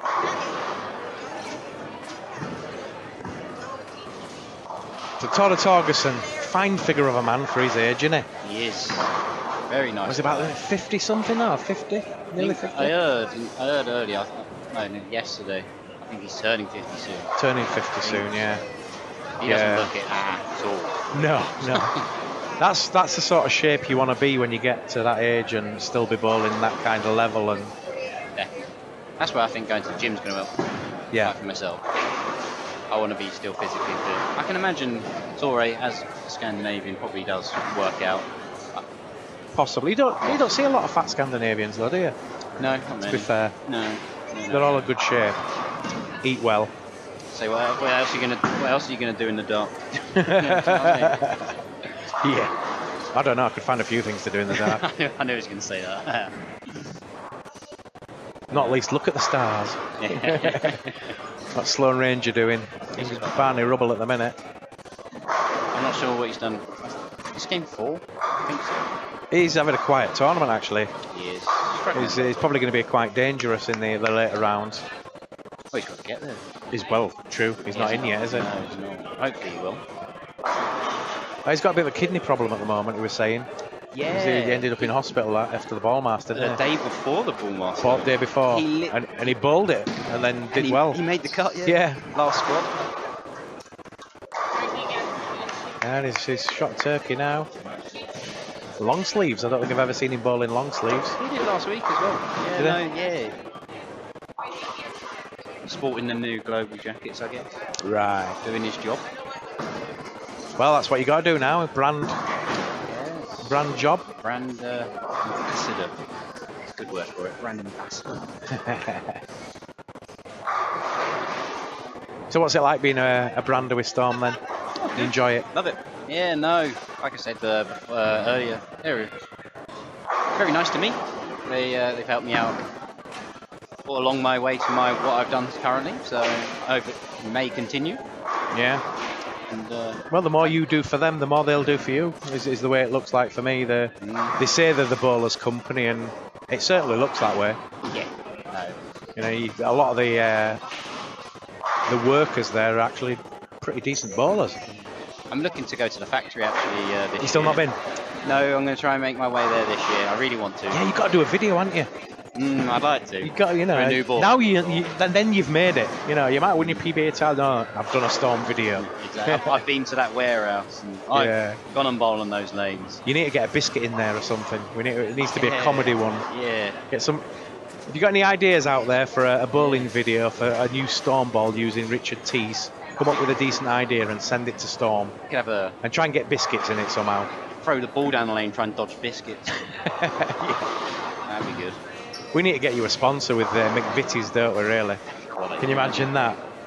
You could be like, you know, on Happy Gilmore when he does the whole Subway effort. I could be like holding into his mouth. Yeah, I could be holding the biscuits. Yeah, you brother bowls the biscuits and you catch them in your mouth. Yeah. Perfect, right? There we go. It's been written already. It was that easy. There you go, McVitie's, get on it. Got another question. When are England getting a state-of-the-art bowl? Yeah, could do with one. Like never. I tell you what, Farnborough's not that bad of a little centre. Have you been to Farnborough? No, I've not been yet. No, I've heard it's a good one. Yeah, got that flex there. They have Bramble Lane, GSX, Brunswick GSX is down the back. It's a nice little centre to go practice in because they're there for the bowlers. They do £10 an hour if you have a BTBA card, I believe, and you get any pattern you want. That's in what they've got in the machine at the time, or from the library, I believe. They've got like a little book there you can choose from. You That's pretty cool. Go practice on it for an hour and a half for a tenner. Yeah. With the pattern. We need something up north with that then, don't we, really? Yeah, Shipley still. I think Rotherham might be the one. I went to see it recently. Did you read the report on it? I saw there was a report on it. I haven't read it, but it's well good. It's a big centre to start with. There's 16 up and 8 down. It's got a gym, massive gym. I saw the pictures. It's got a swimming pool. It's got a sauna. It's got a hotel right next door. So you kind of everything you would want for a centre of excellence is pretty much there. They're getting a 250 grand refit with Best X, new lanes. The only thing they're not announced yet is a lane machine, but you know I went down to see the manager and I said, you need a lane machine. You need this, you need that. You're spending all that, you've got to get a lane machine. Of course. You know, maybe you don't need to spend 30, 40 grand on one, but get a good one. You know, even if it's second hand to start with. Oh yeah, no, of course. Yeah. I think they've got a silver bullet that's been there since 1989 or something. God. So it's okay spending all that money and then putting down a wick machine. But yeah, it's got that could be the northern place to do some bigger events. I've been to Chesterfield and Mansfield as well. Those two good centres. Nice little centres, aren't they? They have an A22, I think in both places actually. Yeah. The Brunswick oil machine. Barnsley's a nice little centre as well. It was the same sort of layout as Chesterfield. I think they were built in the same form. I've never been. I've never been to Barnsley. I've been to Chesterfield. Yeah, you should take a run up. Yeah, they used to send the pros up there. They used to go see the Barnsley juniors. I don't know if they still do that when the pros are over. Yeah, when's England getting a state-of-the-art bowl? Deborah Kelly says when Matty Clayton wins the lottery. Yeah, come on, Matty. He'll have a brewery in there and everything, micro brewery and. That'd be awesome. Can you imagine that? Oh, and all Newcastle games on the big screen. Oh yeah, yeah, everything in black and white, monotone. I've seen a few of these boutique bowls recently, and they're starting to put in the brown lanes. Brown? Yeah, have you seen the AMF coloured lanes? They've got blue, they've got white. There's a. Yeah. Sorry for that. What's the number at? Somebody said 50 or 60 earlier. 50. I think it's going to be 51 or 2. I think 51 or 52.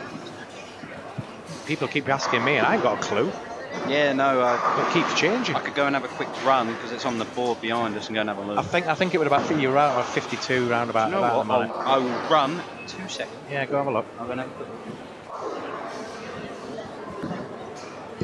Keep your comments and chat coming in. Any more questions for Richie? We're having a nice little chat about bowling here. Not really talking much about what's happening on the lanes. Jamie Elliott, front 4.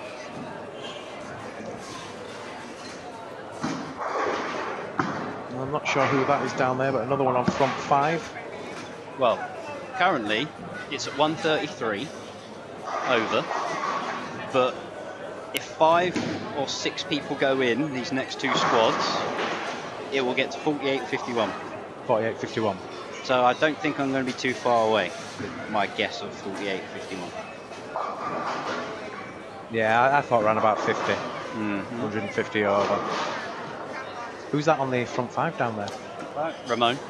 Again. He's got really good. The Iceman. Yeah, the big 1430 yesterday. Looking like he's probably going to have a good 4000 here again. Dangerous man, that boy.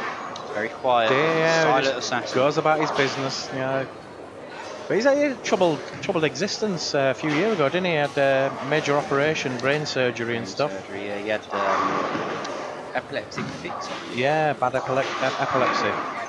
Yeah, you can see the scar on the side of the head, and he's a very well refined man. He's a great asset to the game. He is, yeah. A student of the game. Correct. Front six, no shock. Making it easy. He won't even know that either. He doesn't even look at his scores. He won't even know. He knows he's had a few. He hasn't not struck on that game, but he doesn't know what. I reckon he's subconsciously. He probably does, but you know. So I haven't shot a spare for a while. None of the Weather players look at scores apparently. I don't know if Daria does.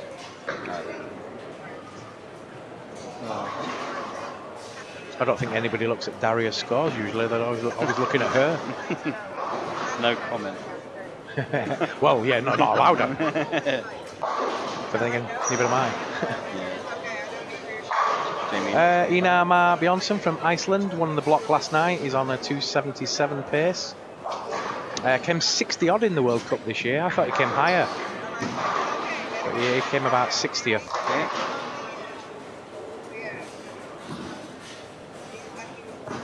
I was getting him mixed up like he was from Norway or something, because the Norwegian guy made the top 5 this year. Yeah. And your kid just missed out. Yeah, no, he was 8th. Leading it for a while, and did kind of joke with him, how awesome will it be if you win this and then your Richard wins the title next week. And I kept my end. the runner you came through, Yeah, I kept my end up in the bargain. He'll get there with your kid though. He works a bit harder though, doesn't he? He's got a day job. Yeah, he's working at the bowl. Yeah, he's a technician down the back. Yeah, he's. Oh, is he doing that now? So they can play more. Because he's qualified in like computer studies and gaming and stuff, isn't he? Yeah, no. He's actually starting to look at doing events at what's the rugby place called, Twickenham. All right. Working events there. Yeah. Whenever there's an event on, he'll work the corporate boxes. Do weight and stuff. He wants to use his computer skills to come up with some kind of new program for the sport and make some money out of that. Yeah, I thought about doing something like that. While I'm on the road. You got to look at what's going to happen afterwards, haven't you? Really. What you're going to do in the future. I mean, you went to university and you qualified to do. What was it in the end? I did web design. Web design. Yeah, you did the airport bowling, didn't you, and a couple of others. Yeah, I did my mum's website live now. The Junior LI. It's all changing now, web design, though, isn't it? You kind of just use WordPress or. So far behind me now. Like with programming, all the programming languages I use now are pretty old. Yeah. And obviously, now I'm bowling pretty much full time. I don't really fancy, not yet, getting back into it. Yeah. Going back to coding. If I was to get back into it, I reckon I'd have to go back to uni for a year and get back to speed as to what all the coding languages are like again. That's probably the wrong question to ask now, because you're just kind of getting into the career. But what do you look to do afterwards? Would you go into coaching, or would you run a centre? I don't think I'd run a centre. Because after I'd finished bowling, I'd want to.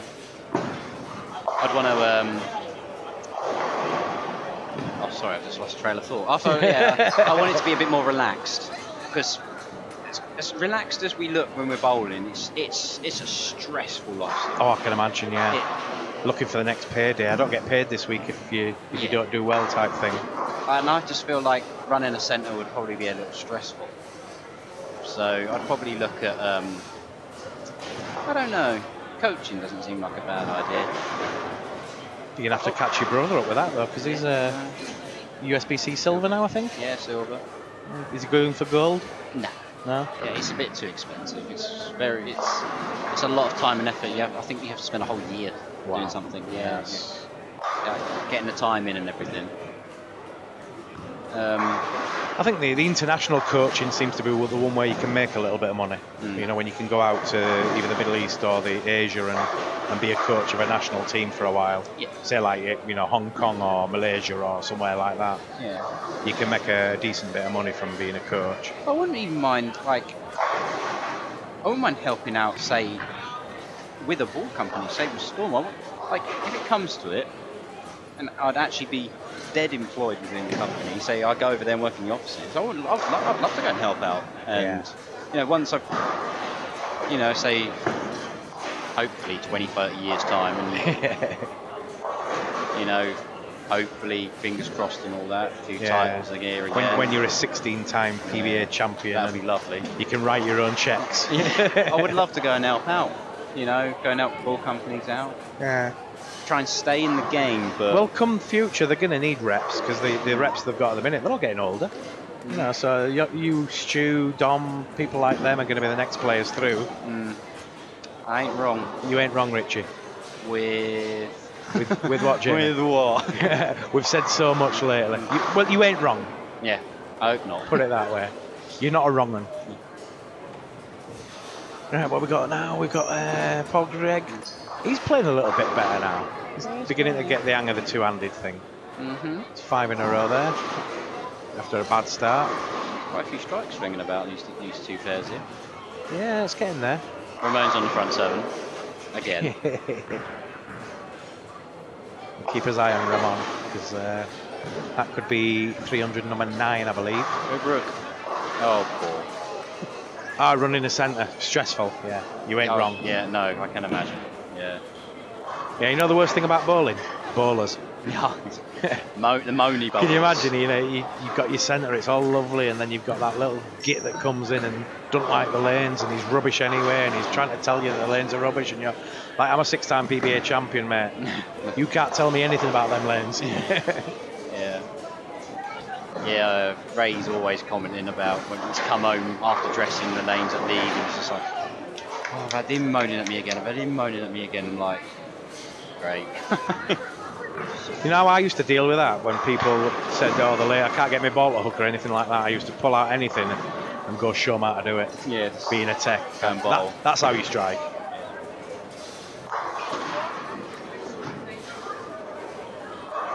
Oh, he's getting a bit stressful now for Mr. Sloan. He's not opening up his angles.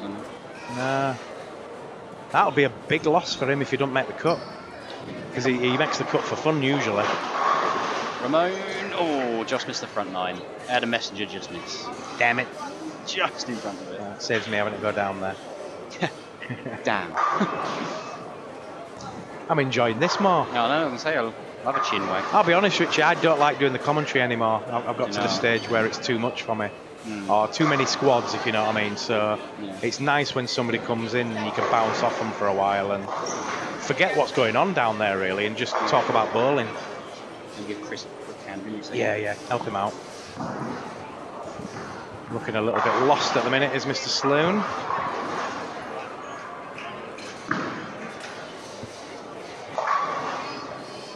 Any more questions for Mr. Teese? Get them in.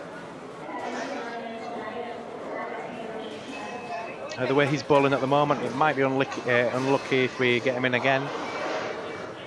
Or it might be lucky if we get him in again, because he's going to be on the lanes a lot more.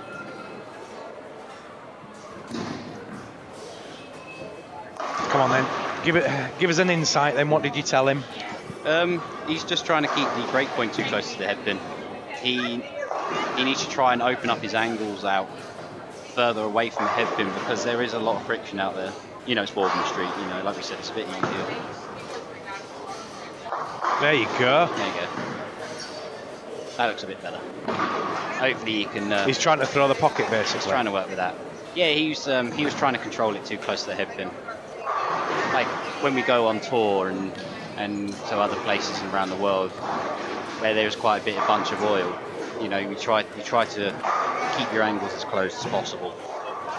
You don't want to give away the pocket, basically. What's all this business with double burns and stuff? Oh, with the whole... well, that's the whole reason with the whole 33 mil at the Open and the Masters. They put out the 33 mil so that it doesn't break down as fast, so that when it does come to double burn, you're not as far left as you think you have to be. But it all does depend on where they put it down. Like the centre we went to for the Open, I don't know if you saw the videos, but we were left and we were lofting it, and it went down the lane very far. But that, I think, had to do with the characteristics of the bowling centre, not with the pattern. But this is the thing. Because that looked like a mockery of bowling.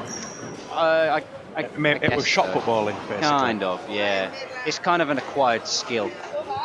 Like, you know, being able to loft it 20 feet into the air. But this is the thing. There's quite a few of the guys pulled out before they bowled their double burn squad, knowing that they couldn't physically do that. You know, I thought, you know, instead of doing that, maybe try and find a different way to shoot a number. Maybe throw plastic or something like that. If it's got to that kind of stage where you think, oh, I can't even do that. You know, at least give it a go. Trying plastic. I don't bowl anymore, so I don't understand the new game. But when the lanes were that dry that you couldn't hook it, you didn't hook it.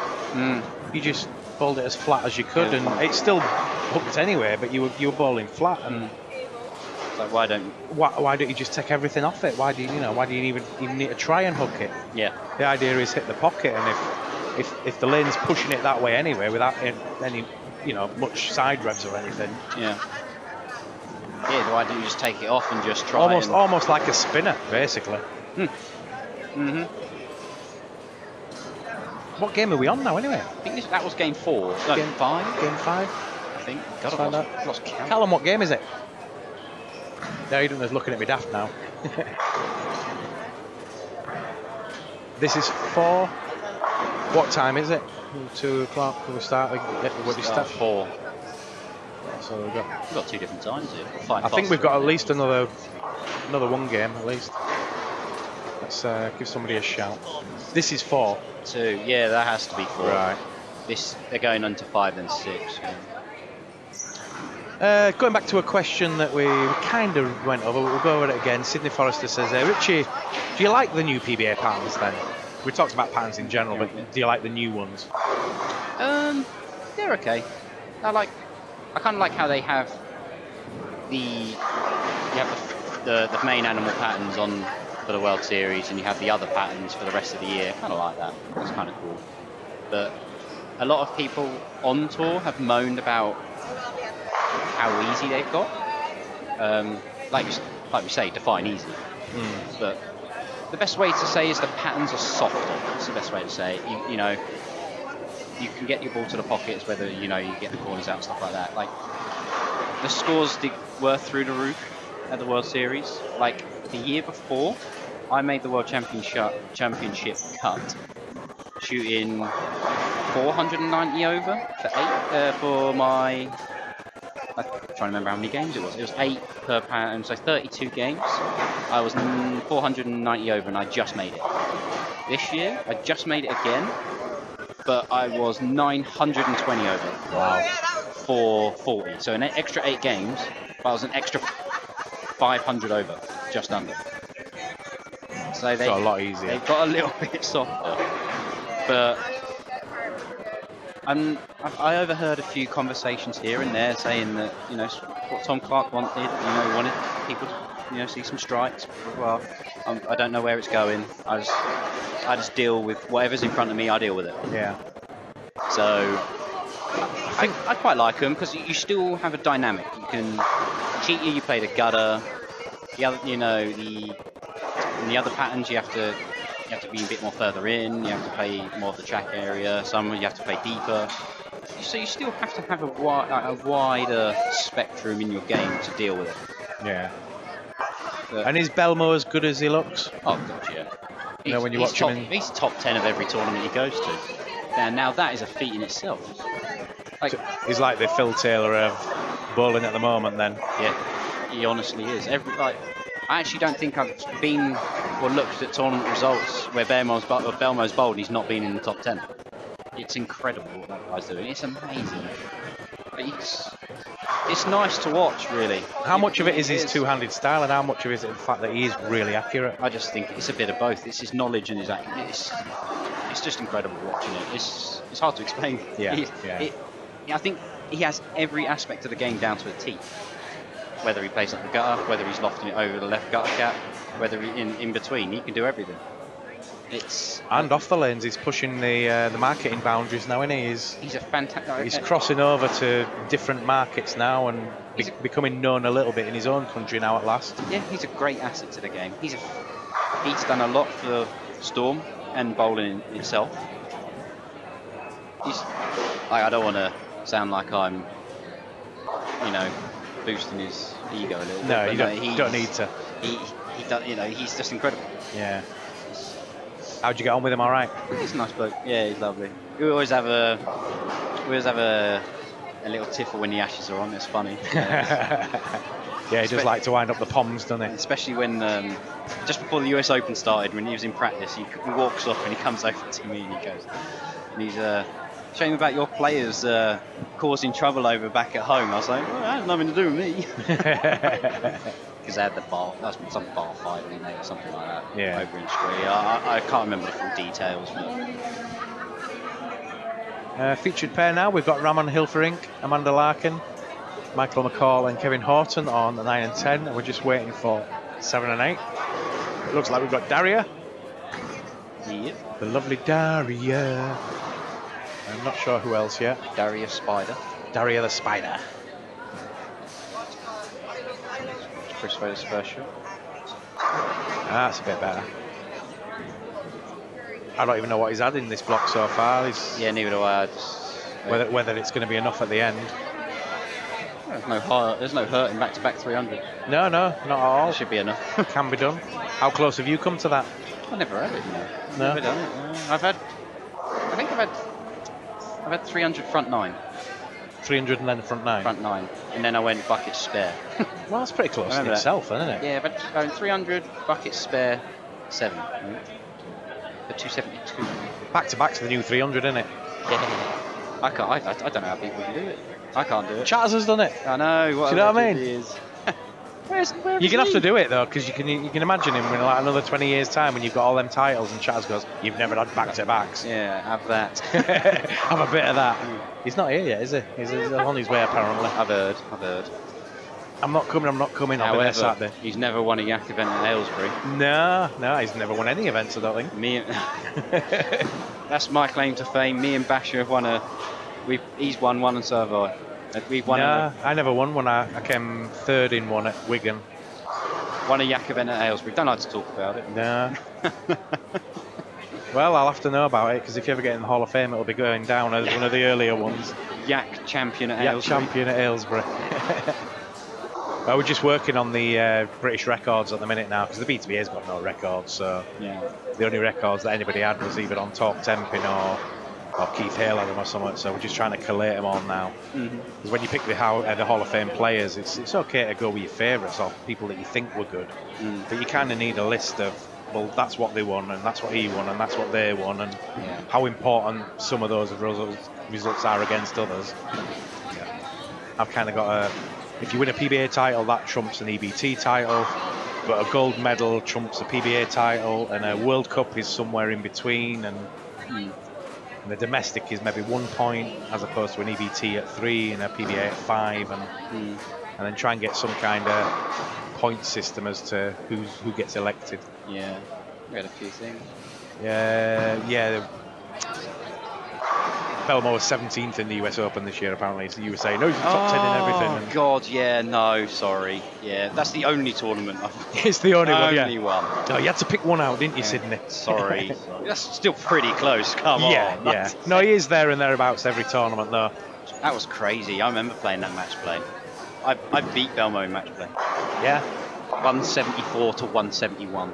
Cool. Who have you not beat yet? Who's the person that does you every time? Have you got one yet?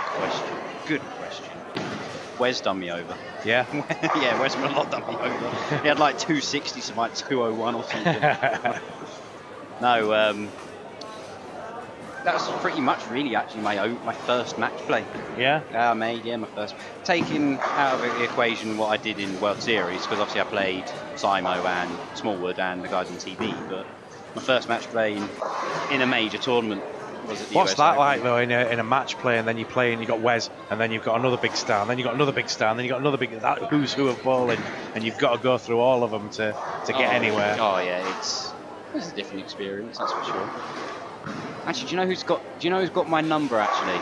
Chris Prather. Have you heard of him? I've heard of him. Yeah. Yeah, he's got my number right now. I remember playing a regional a couple of years back after the World Series, and I forgot. Yeah, that's a match play I played, but that wasn't in a major. That was in a regional. He beat me then. He beat me at the US Open. He's if he looks in his back pocket, he's got Richie Cheeks. It's like, oh, there's Richie again. There's Richie again. Gets me in match play. Oh, my 30 Yeah, I'm bonus. sure every pro's got one person they just can't beat. Yeah. I mean, after a long career, you've probably beat everybody. Mm. But even Pete Webber's probably got somebody that he struggles against, or... Yeah. No, that US Open match play was horrendous. The right just got so hard. Like, the right-handers that made the show, I think it was Wes and Norm were the two right-handers that made it. And they bowled phenomenal. And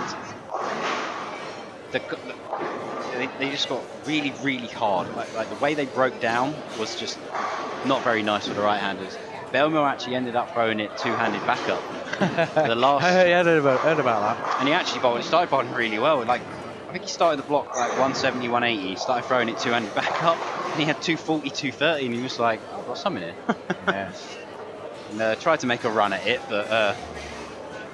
I saw Daniel Vezes do that at the World Cup a couple of years ago, and he just missed the cut. He'd worked out early on that the left weren't going to work. Yeah. So he started playing the right, two-handed backup, and just missed the cut.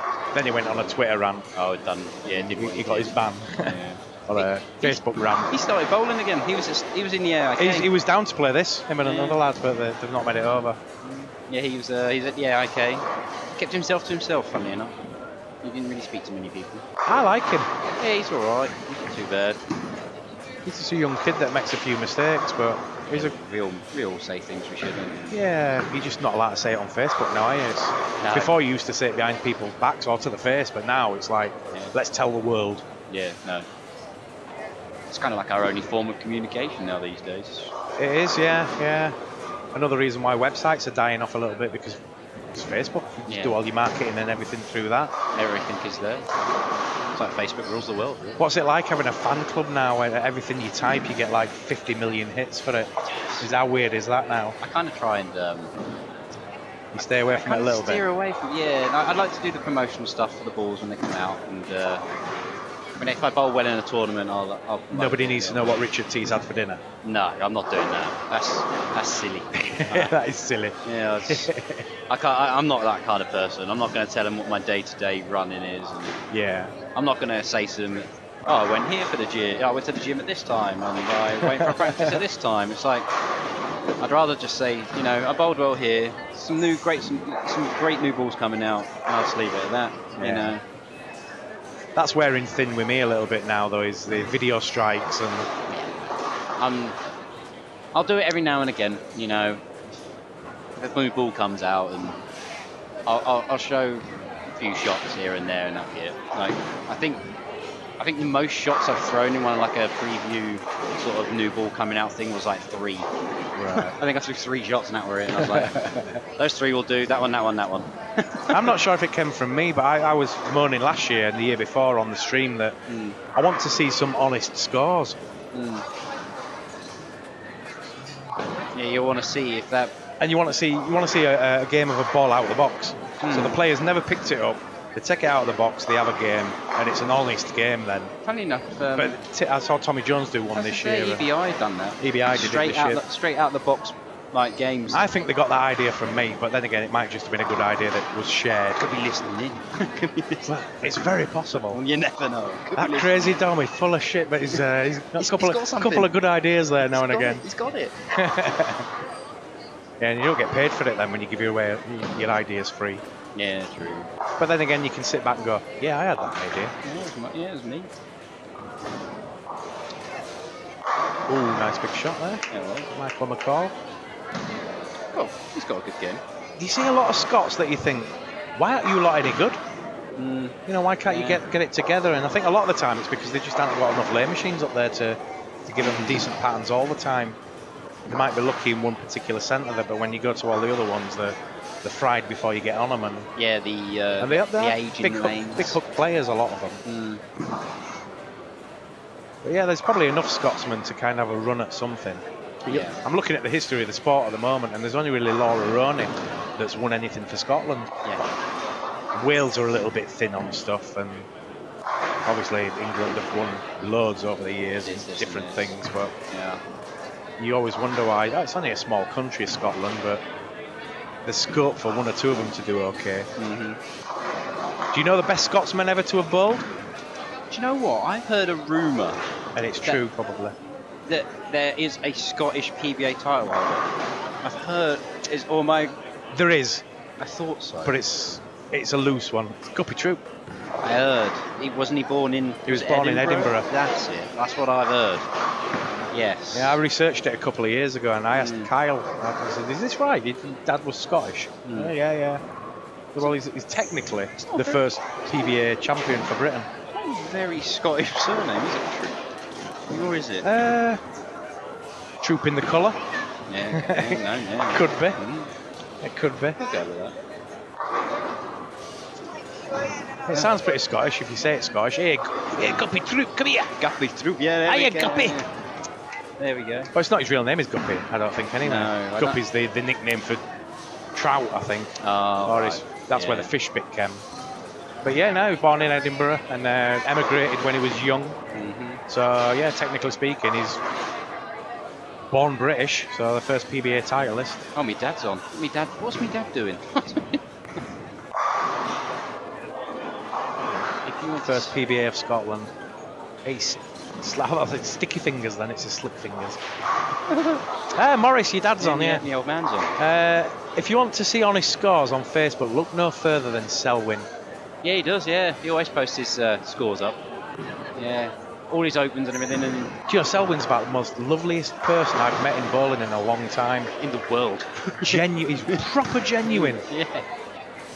He's a right bloke, I love him. Yeah. He's amazing. Yeah, you kind of want him to win something big or do really well in something.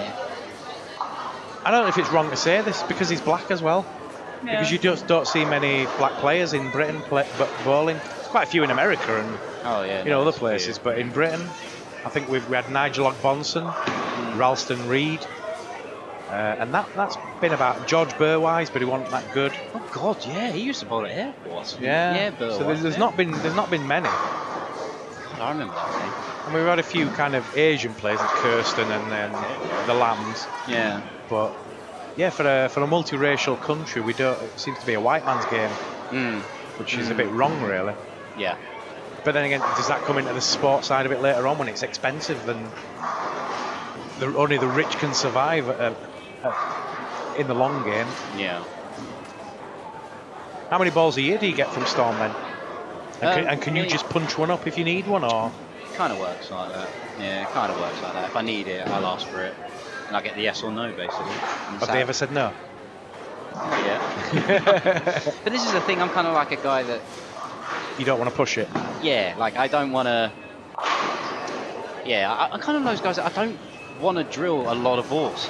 Like, I'll ask some of the guys first when it comes out, like the guys that do drill them, I'll ask, is it as good as it looks? You know, do I need this? Yeah, do I really need it? I'll speak to Timmy and I'll say, that ball really look as good as it does? He'll be like, yes, definitely drill one. And I'll be like, get on the email. Can I have one, please? How difficult is it to get excited? Yeah, George Patel. Yeah, how exciting is it to get about a ball when you know it's not good for you? When it's not good for me, yeah.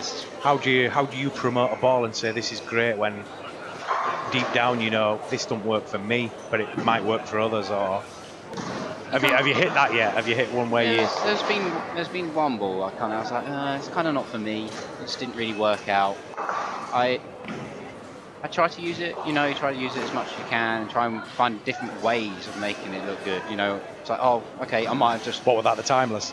No, actually, I love that ball. You like the timeless? Yeah, I really like it. It got mixed reviews, didn't it? Some people were saying it was the best ball ever made, and others were saying that this is a piece of crap.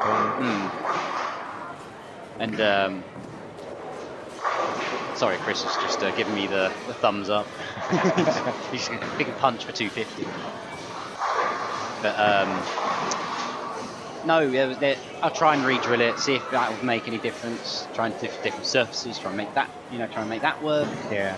And it has got to. There's one ball where I just went, no, that's not for me. Can you name that ball? Yeah, I'll name it. I didn't really like that. No rules exists. Right. It worked for me. What is there any particular reason for that?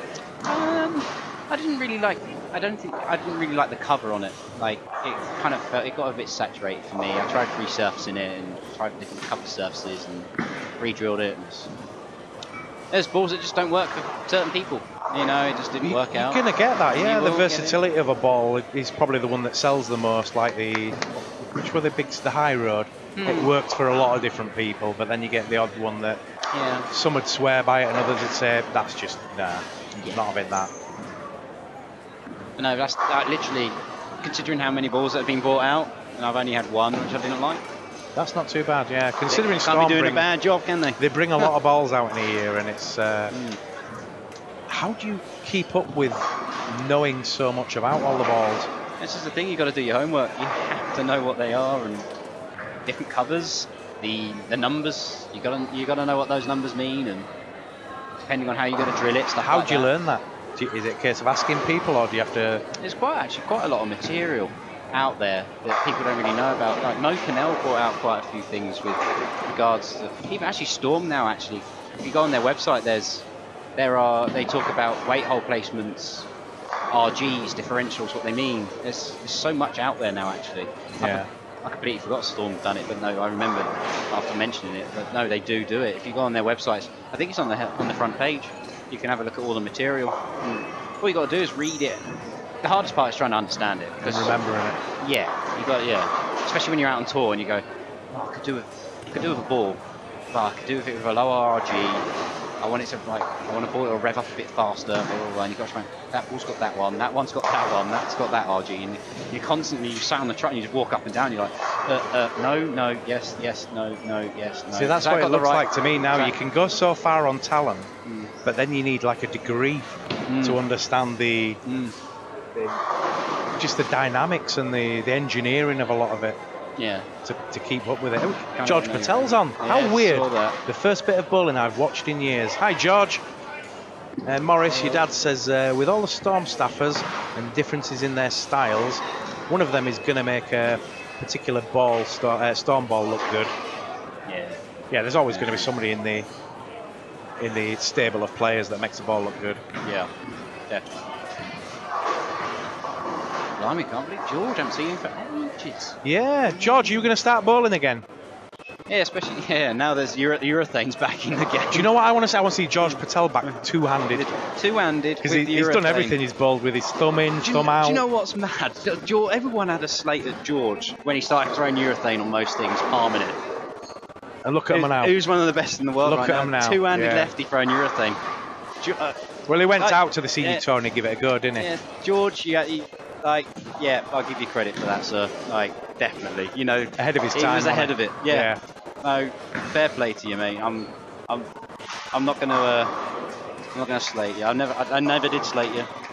I thought you had something there. Big guy. He's a big guy. Yeah, he'd probably kill me. Big 6-footer. Grab you by your hair and pick you up, and kill you with his thumb.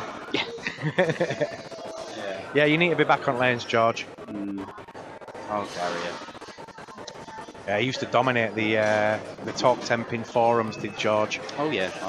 Ages ago. He'd take everybody to task when they typed something out. He'd have an answer, an explanation for all of it.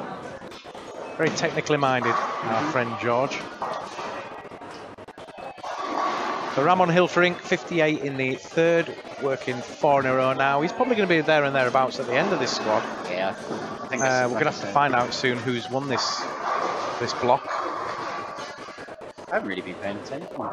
We've talked all the way through it, Richie, and it's good. We've maybe mentioned the bowling twice. Sorry, everybody, if you were wanting to know what were going on. Well, they could have asked. Yeah, they could. They're all sat there going, do you know, this is really interesting listening to Richard Teese. Who does that? It's just a shame Dom opens his mouth.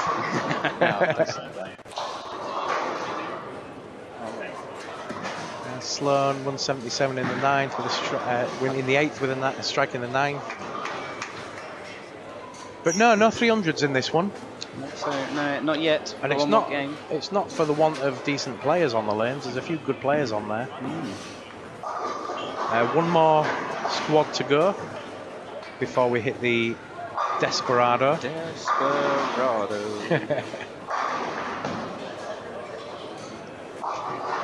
Played a few of those in my time. I think I've played once.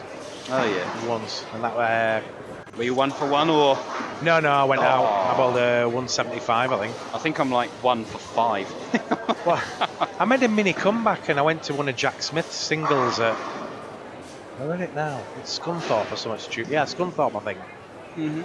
And I haven't bowled for like 8 or 9 years, or bowled any sort of games. And it stuck out like the flattest pattern. You know, more oil than I'd ever bowled on, and I just couldn't get the ball to move.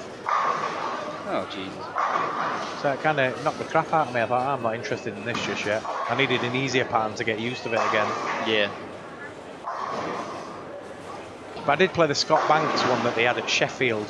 Oh yeah. And I hadn't bowled for, well, that was before this singles that I played. And I thought, I don't know, I'm going to do it in this. And I had this DVA something or other. I went front 6. Oh yeah. And I'm thinking, hang on a minute, this is a bit easy. I'm going to get in, yeah. I ended up with about 235. And it went downhill from that. I didn't bowl particularly well. I don't miss it though. I don't miss playing anymore. That was something I did when I was a kid, and find it expensive now. And I don't think I could bowl 10 games in a day now and still be able to stand. Yeah. Morris says, great to watch Ramon, such a smooth style. That's true. A cool character of Ramona. Now explain this to me, Richie. When you look at Ramon now, you're bowling your ball. How does the arm come across the body, yet the ball go out? It's hard. It's very hard to explain. It's because his arm goes that way, but the ball goes that way, right? Yeah. It's all to do with swing direction. It's in hindsight, if you look at his shoulders are more like pointing towards that way. But when you're coming down and swing, you swing so straight, your shoulders are going that way. He's got to go that way. Like as the ball goes that way, it's kind of really weird to explain. His right shoulder goes back, so he swings dead straight. If you think of it, his swing's still dead straight. So as he goes out that way, kind of goes. His head goes that way because he's trying to point it that way. Yeah. It just looks weird. Yeah, like I said. And I don't think I could do that even if I tried. Yeah. If I tried that, I meant the 7-pin. I'd have to get like a video analysis of him. Like if we There's a few of them doing it now. Yeah. It's a way of. I do it as well. Like my arm goes that way. It's kind of how you create revolutions on the ball, because you're coming through it like that, like you're right behind it. You can kind of do that. Kind of you float the ball that way as your hand goes like that. That's how Ramone's works. It's behind it, going that way. The ball kind of projects that way. We needed a camera on you there, because you've explained it to me and everybody's going, what's he doing? What's he doing? Yeah. It's like an imaginary ball in my hands. Yeah, your dad says Pascal Wintenheimer does the same. Yeah, his arms, his follow through goes to his left. It's like he's scratching his ear. I've seen a few do it, and I think Diana does it as well. Diana. It might just be a thing that they do at Weber. I was saying, must be a Weber. Must be a Weber thing. Should I plan a trip to this bowlers tournament, says Sydney Forrester? Yes. You should. It's great fun. It's good fun. It's a good fun tournament. Yeah, I love serious and fun at the same time. You don't need to. Took 3 out of the back then. That was pretty cool. Yeah, you don't need to be the best player to enjoy this tournament. Yeah. And as you see with some of the players, they make it through to the later rounds, and a win is just making the cut sometimes. Yeah. Another man's hard is another man's easy, like we say. Exactly. Yeah. We need to ask somebody in a minute who's actually been the squad winner. Otherwise, we're not going to get anybody in for interview. Let's do it at the blank screen. Sorry? Let's do it at the blank screen. Nobody won. We was too busy talking. I need somebody. Oh, Ramon's got a green shirt. Need a proper green shirt, and then all we'll have there is just the head will be there. It's a floating head. Just a floating head. Runs about 226, 80, 10, 40, yep, 268. Now, this is the 5th game? Yes. But he's gone front 7, back 7, so he must be shooting something. It must be something big, yeah. We'll check in a minute.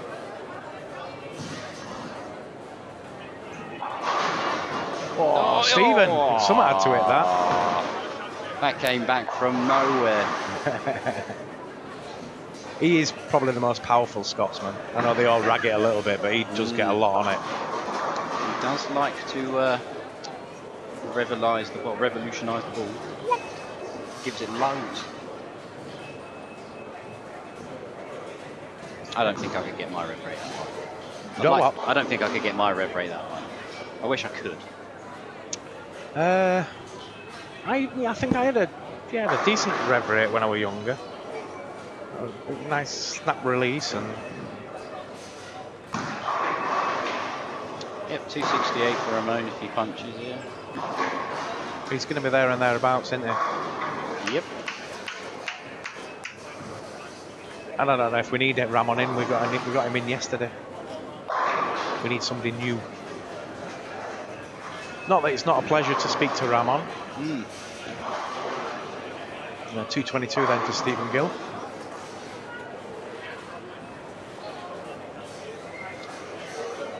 Doesn't look like you have to do any running this game either. No one at the front, anything? No, I've not had to move. Oh, that was dodgy. Ramon. And he gave it the chuckle.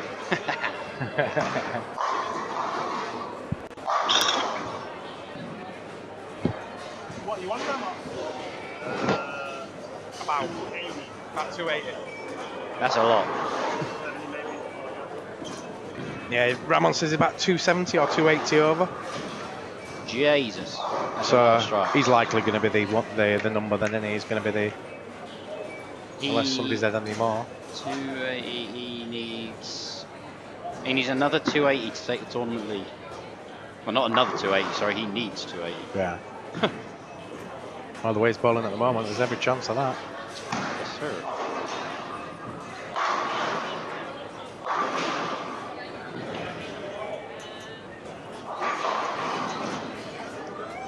Who else we got? Oh, Daria just had a 182 there. Yeah, not so good. I'm not sure what she's on. She's not in the cut yet. I don't think she was 13, 15 or something earlier. I don't think she's had better than that yet. She needs to be.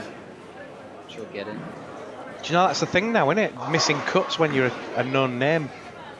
And people are all expecting you to make it through, and you're expecting to make it through. The word I used last week was deflated.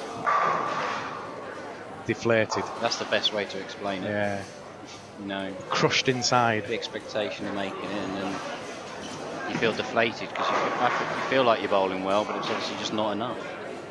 Yeah. But you're going to get that with the amount of tournaments we play. Well, that must be weird. It's like working for 40 hours a week and then getting no money. Yeah, exactly. Well, the way I like to look at it is you get paid. You do overtime, but you don't get paid for it. Yeah. It's kind of like what it is. Yeah. You're bowling overtime, but you don't get paid for it because you've not made it. Yeah. Exactly what it feels like. Yeah, you're taking a big chance when you make it the job. Definitely.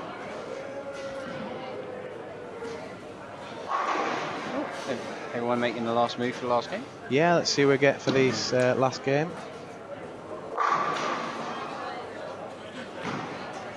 Tell you what, it takes a lot of equipment to do a live stream, doesn't it? When you just realised it's a lot of equipment for a live stream. Just a bit, yeah. 2 cameras, one laptop mixer, a couple of headsets. We've got 2 of these white things for putting the HDMI's in. It's like the same for extra frames, kind of like this. It's very similar, very, very similar. Is it? Yeah. It's just, well, a lot of my stuff's just cash converter stuff.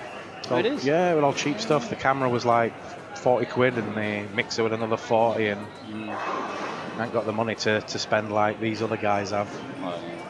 I remember the time that it got stolen. Sorry?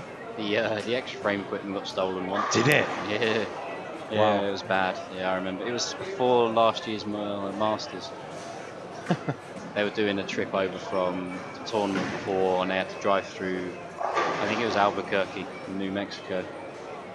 2 guys driving the truck over, stopped over in a motel, and next thing they know, they wake up and the truck's gone. Wow. Yeah. Well, the answer to that is don't leave expensive stuff in a truck. But well, there is that. But it was either the motel or the truck. You know, I didn't know. Apparently, it was a dangerous area, and I don't know. Right. They'd been driving for like almost the whole day, and they needed to stop, and it's gone. Oh dear.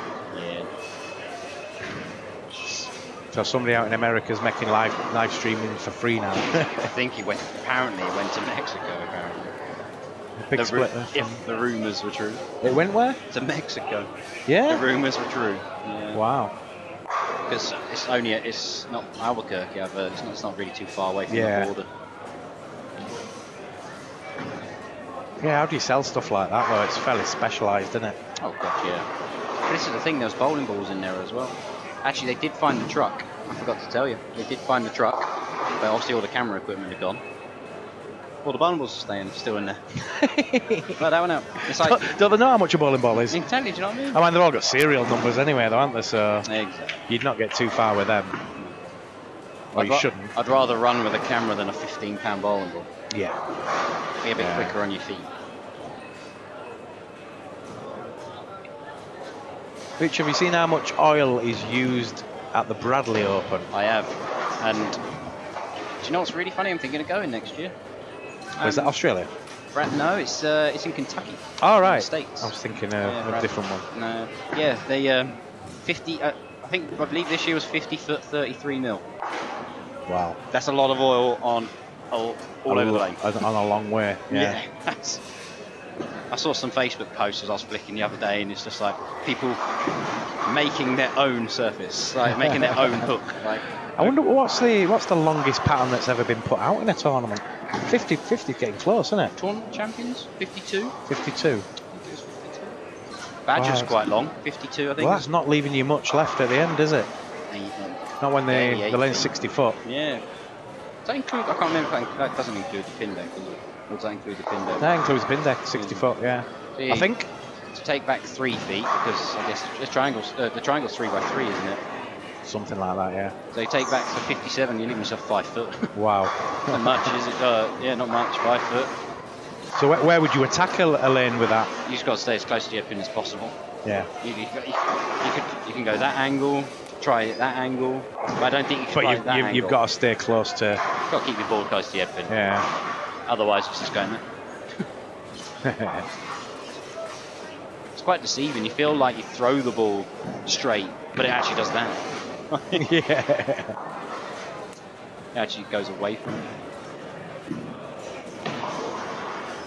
Where's your favourite place on the lane to play? Do you like to play outside, inside? I'm quite renowned for playing left or right. Yeah. I'm not. I'm slowly adding into my game throwing it straighter. Like I feel more comfortable throwing it left or right. But I'm trying to get more comfortable playing straighter. Like how flat these patterns are getting.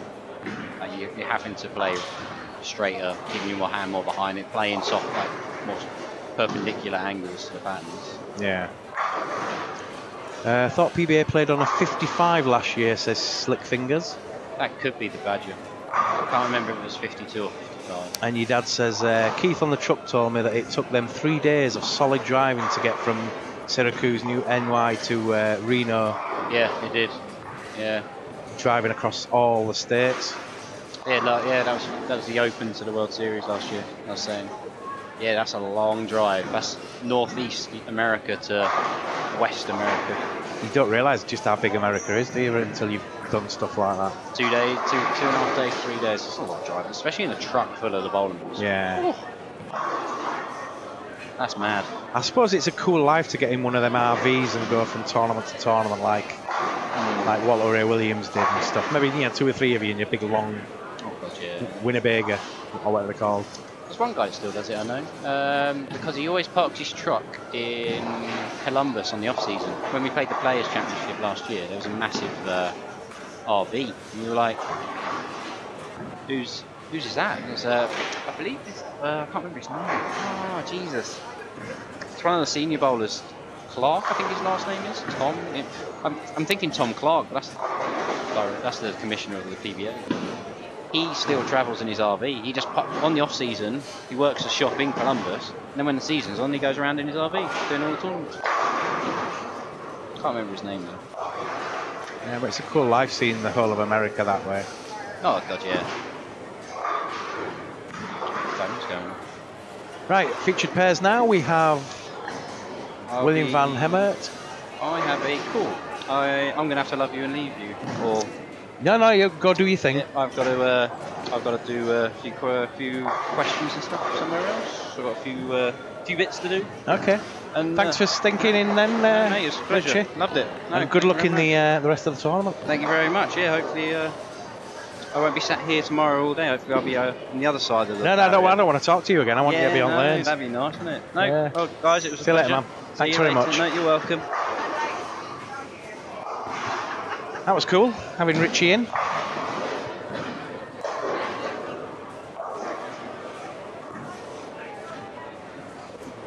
So just coming to the end of the squad after this game. And we'll get back to who was on the 4 featured pairs. William van Hemert, Calvin Murray, Arne Paul Finneson, Thomas John, Peter Sampson, Arturas Baldonis, and Nicola Pongolini, or Pongo as he's known, from Italy. Yeah, he's on his first block at the moment, is Nicola. I'm going to take a short break myself now. I'll be back in about 5 minutes. Going to have a run down the lanes and get a rough idea of who we're going to get in for the interview at the end. So stick around, keep watching. We'll be back shortly.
like the European one. It's the European one. All right.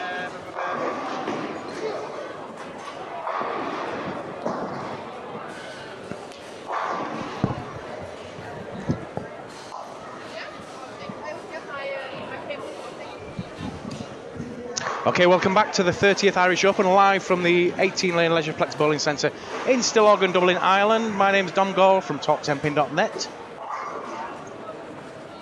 And we're just coming up to the end of the block, game 6. And had a quick wander down the lanes. It looks like Ramon Hilferink is going to be the top player on this block. So we had Ramon in for an interview yesterday, but we'll get him in again. Always nice to speak to Ramon. Okay.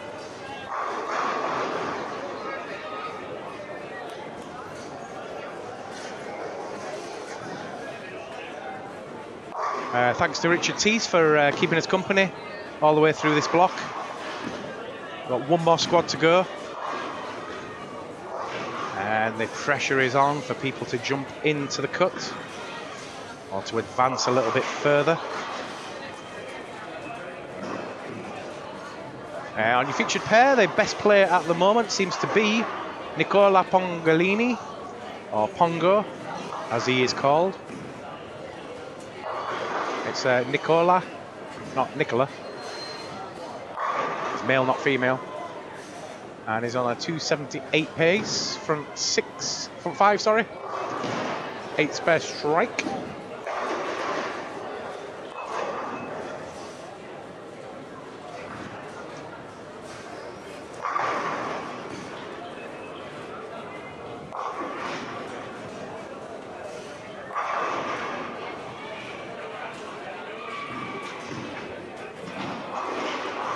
Hope you've enjoyed this squad and some of the chat that we had with Richard. A very insightful chat with him about the PBA and his place within it. Done really well as Richard. Worked really hard. Deserved that title. And as we spoke, well, I think we spoke for about 15 minutes before I turned the audio on. Don't want to be one of those many PBA players that's just won one title, and there's a lot of them. You kind of want to win a few and look back on your career and say, yeah, I won 6 titles,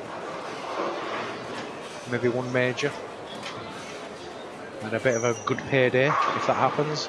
Daria Payuk, the Spider, gets a strike on lane 11. She's chasing the number at the minute though. She's not had a good block there. And she's going to have to come on again if she wants to qualify.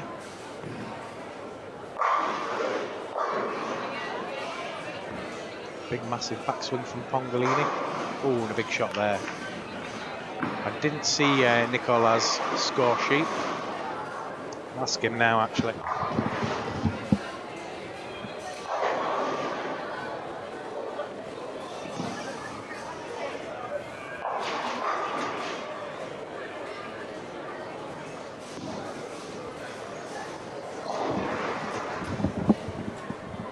He's 80 over at the minute, but he's on for a 278. What's that, put him about 150 over? And that's going to be tight, because I think the number at the moment is going to be around about 1351.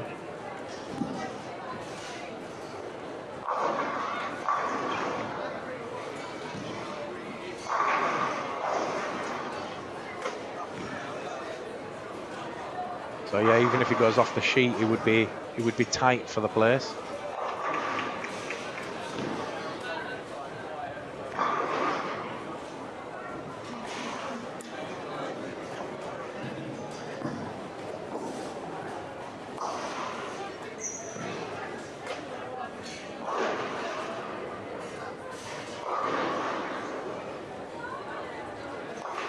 I believe we'll be back at 4 o'clock with the next block.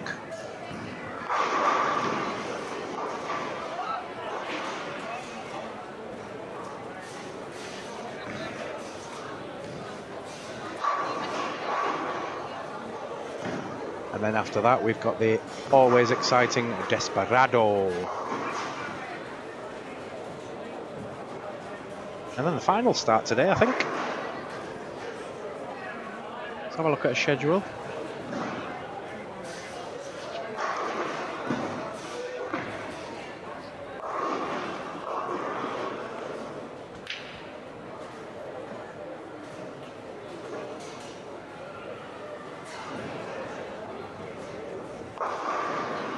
A few details then about the tournament. It's EBT stop number 3, Satellite.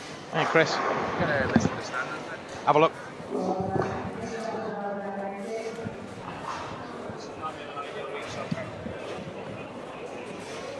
Is this updated after the last one? Yeah, that's after squad 11, I believe. Any qualifier? Is it 48 or 52?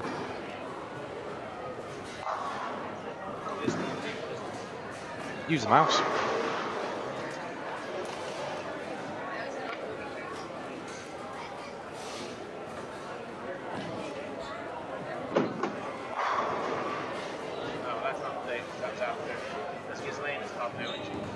All right, they've not updated it after.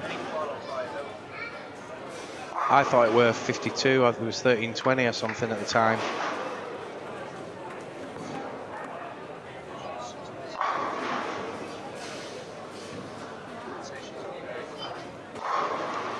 She's going to be borderline at the end by the looks of it.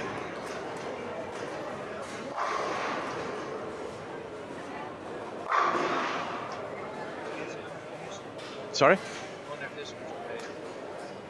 No.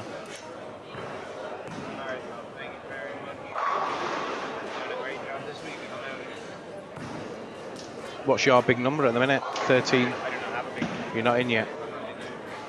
Oh, you're going to have to play it next one then. Next one, the last one, last chance to lose.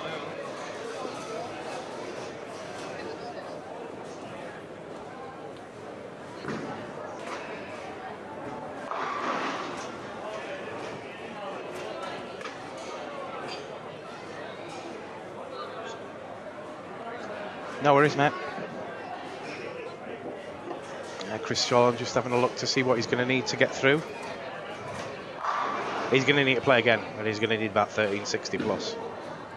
So yeah, EBT stop number 3, Satellite.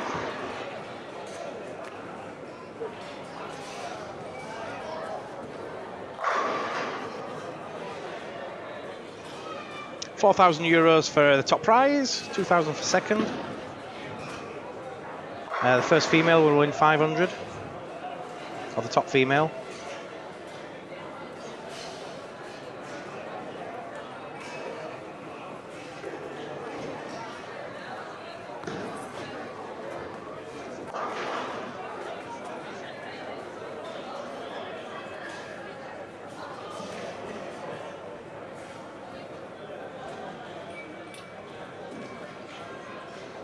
So yeah, 1 to 4 in general qualifying. Get the is it 1 to 4 or 1 to 6? Get the 2 buys.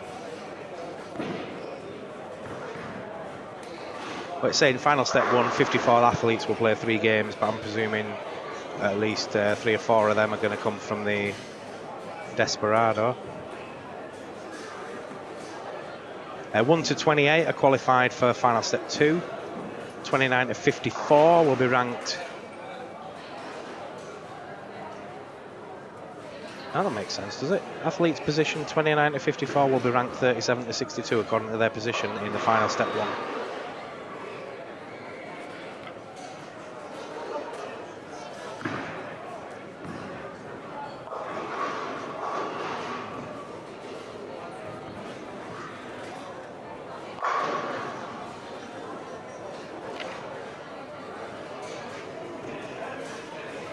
And does this tournament end with a step ladder, asks Sydney Forrester. No, it's a 2-game final. Total pinfall determines the champion. Basically from final step 3, 8 matches. 8 losers will be ranked 9 to 16 according to the seedings. And then there's 4 matches of the top 8 players, all on 2-game matches.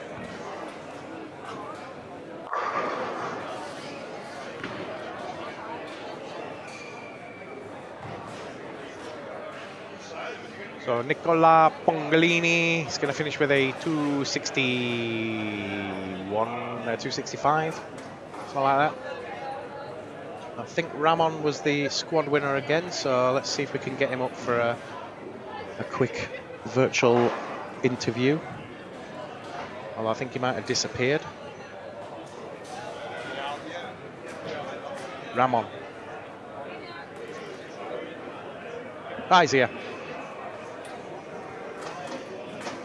Got him. He's here.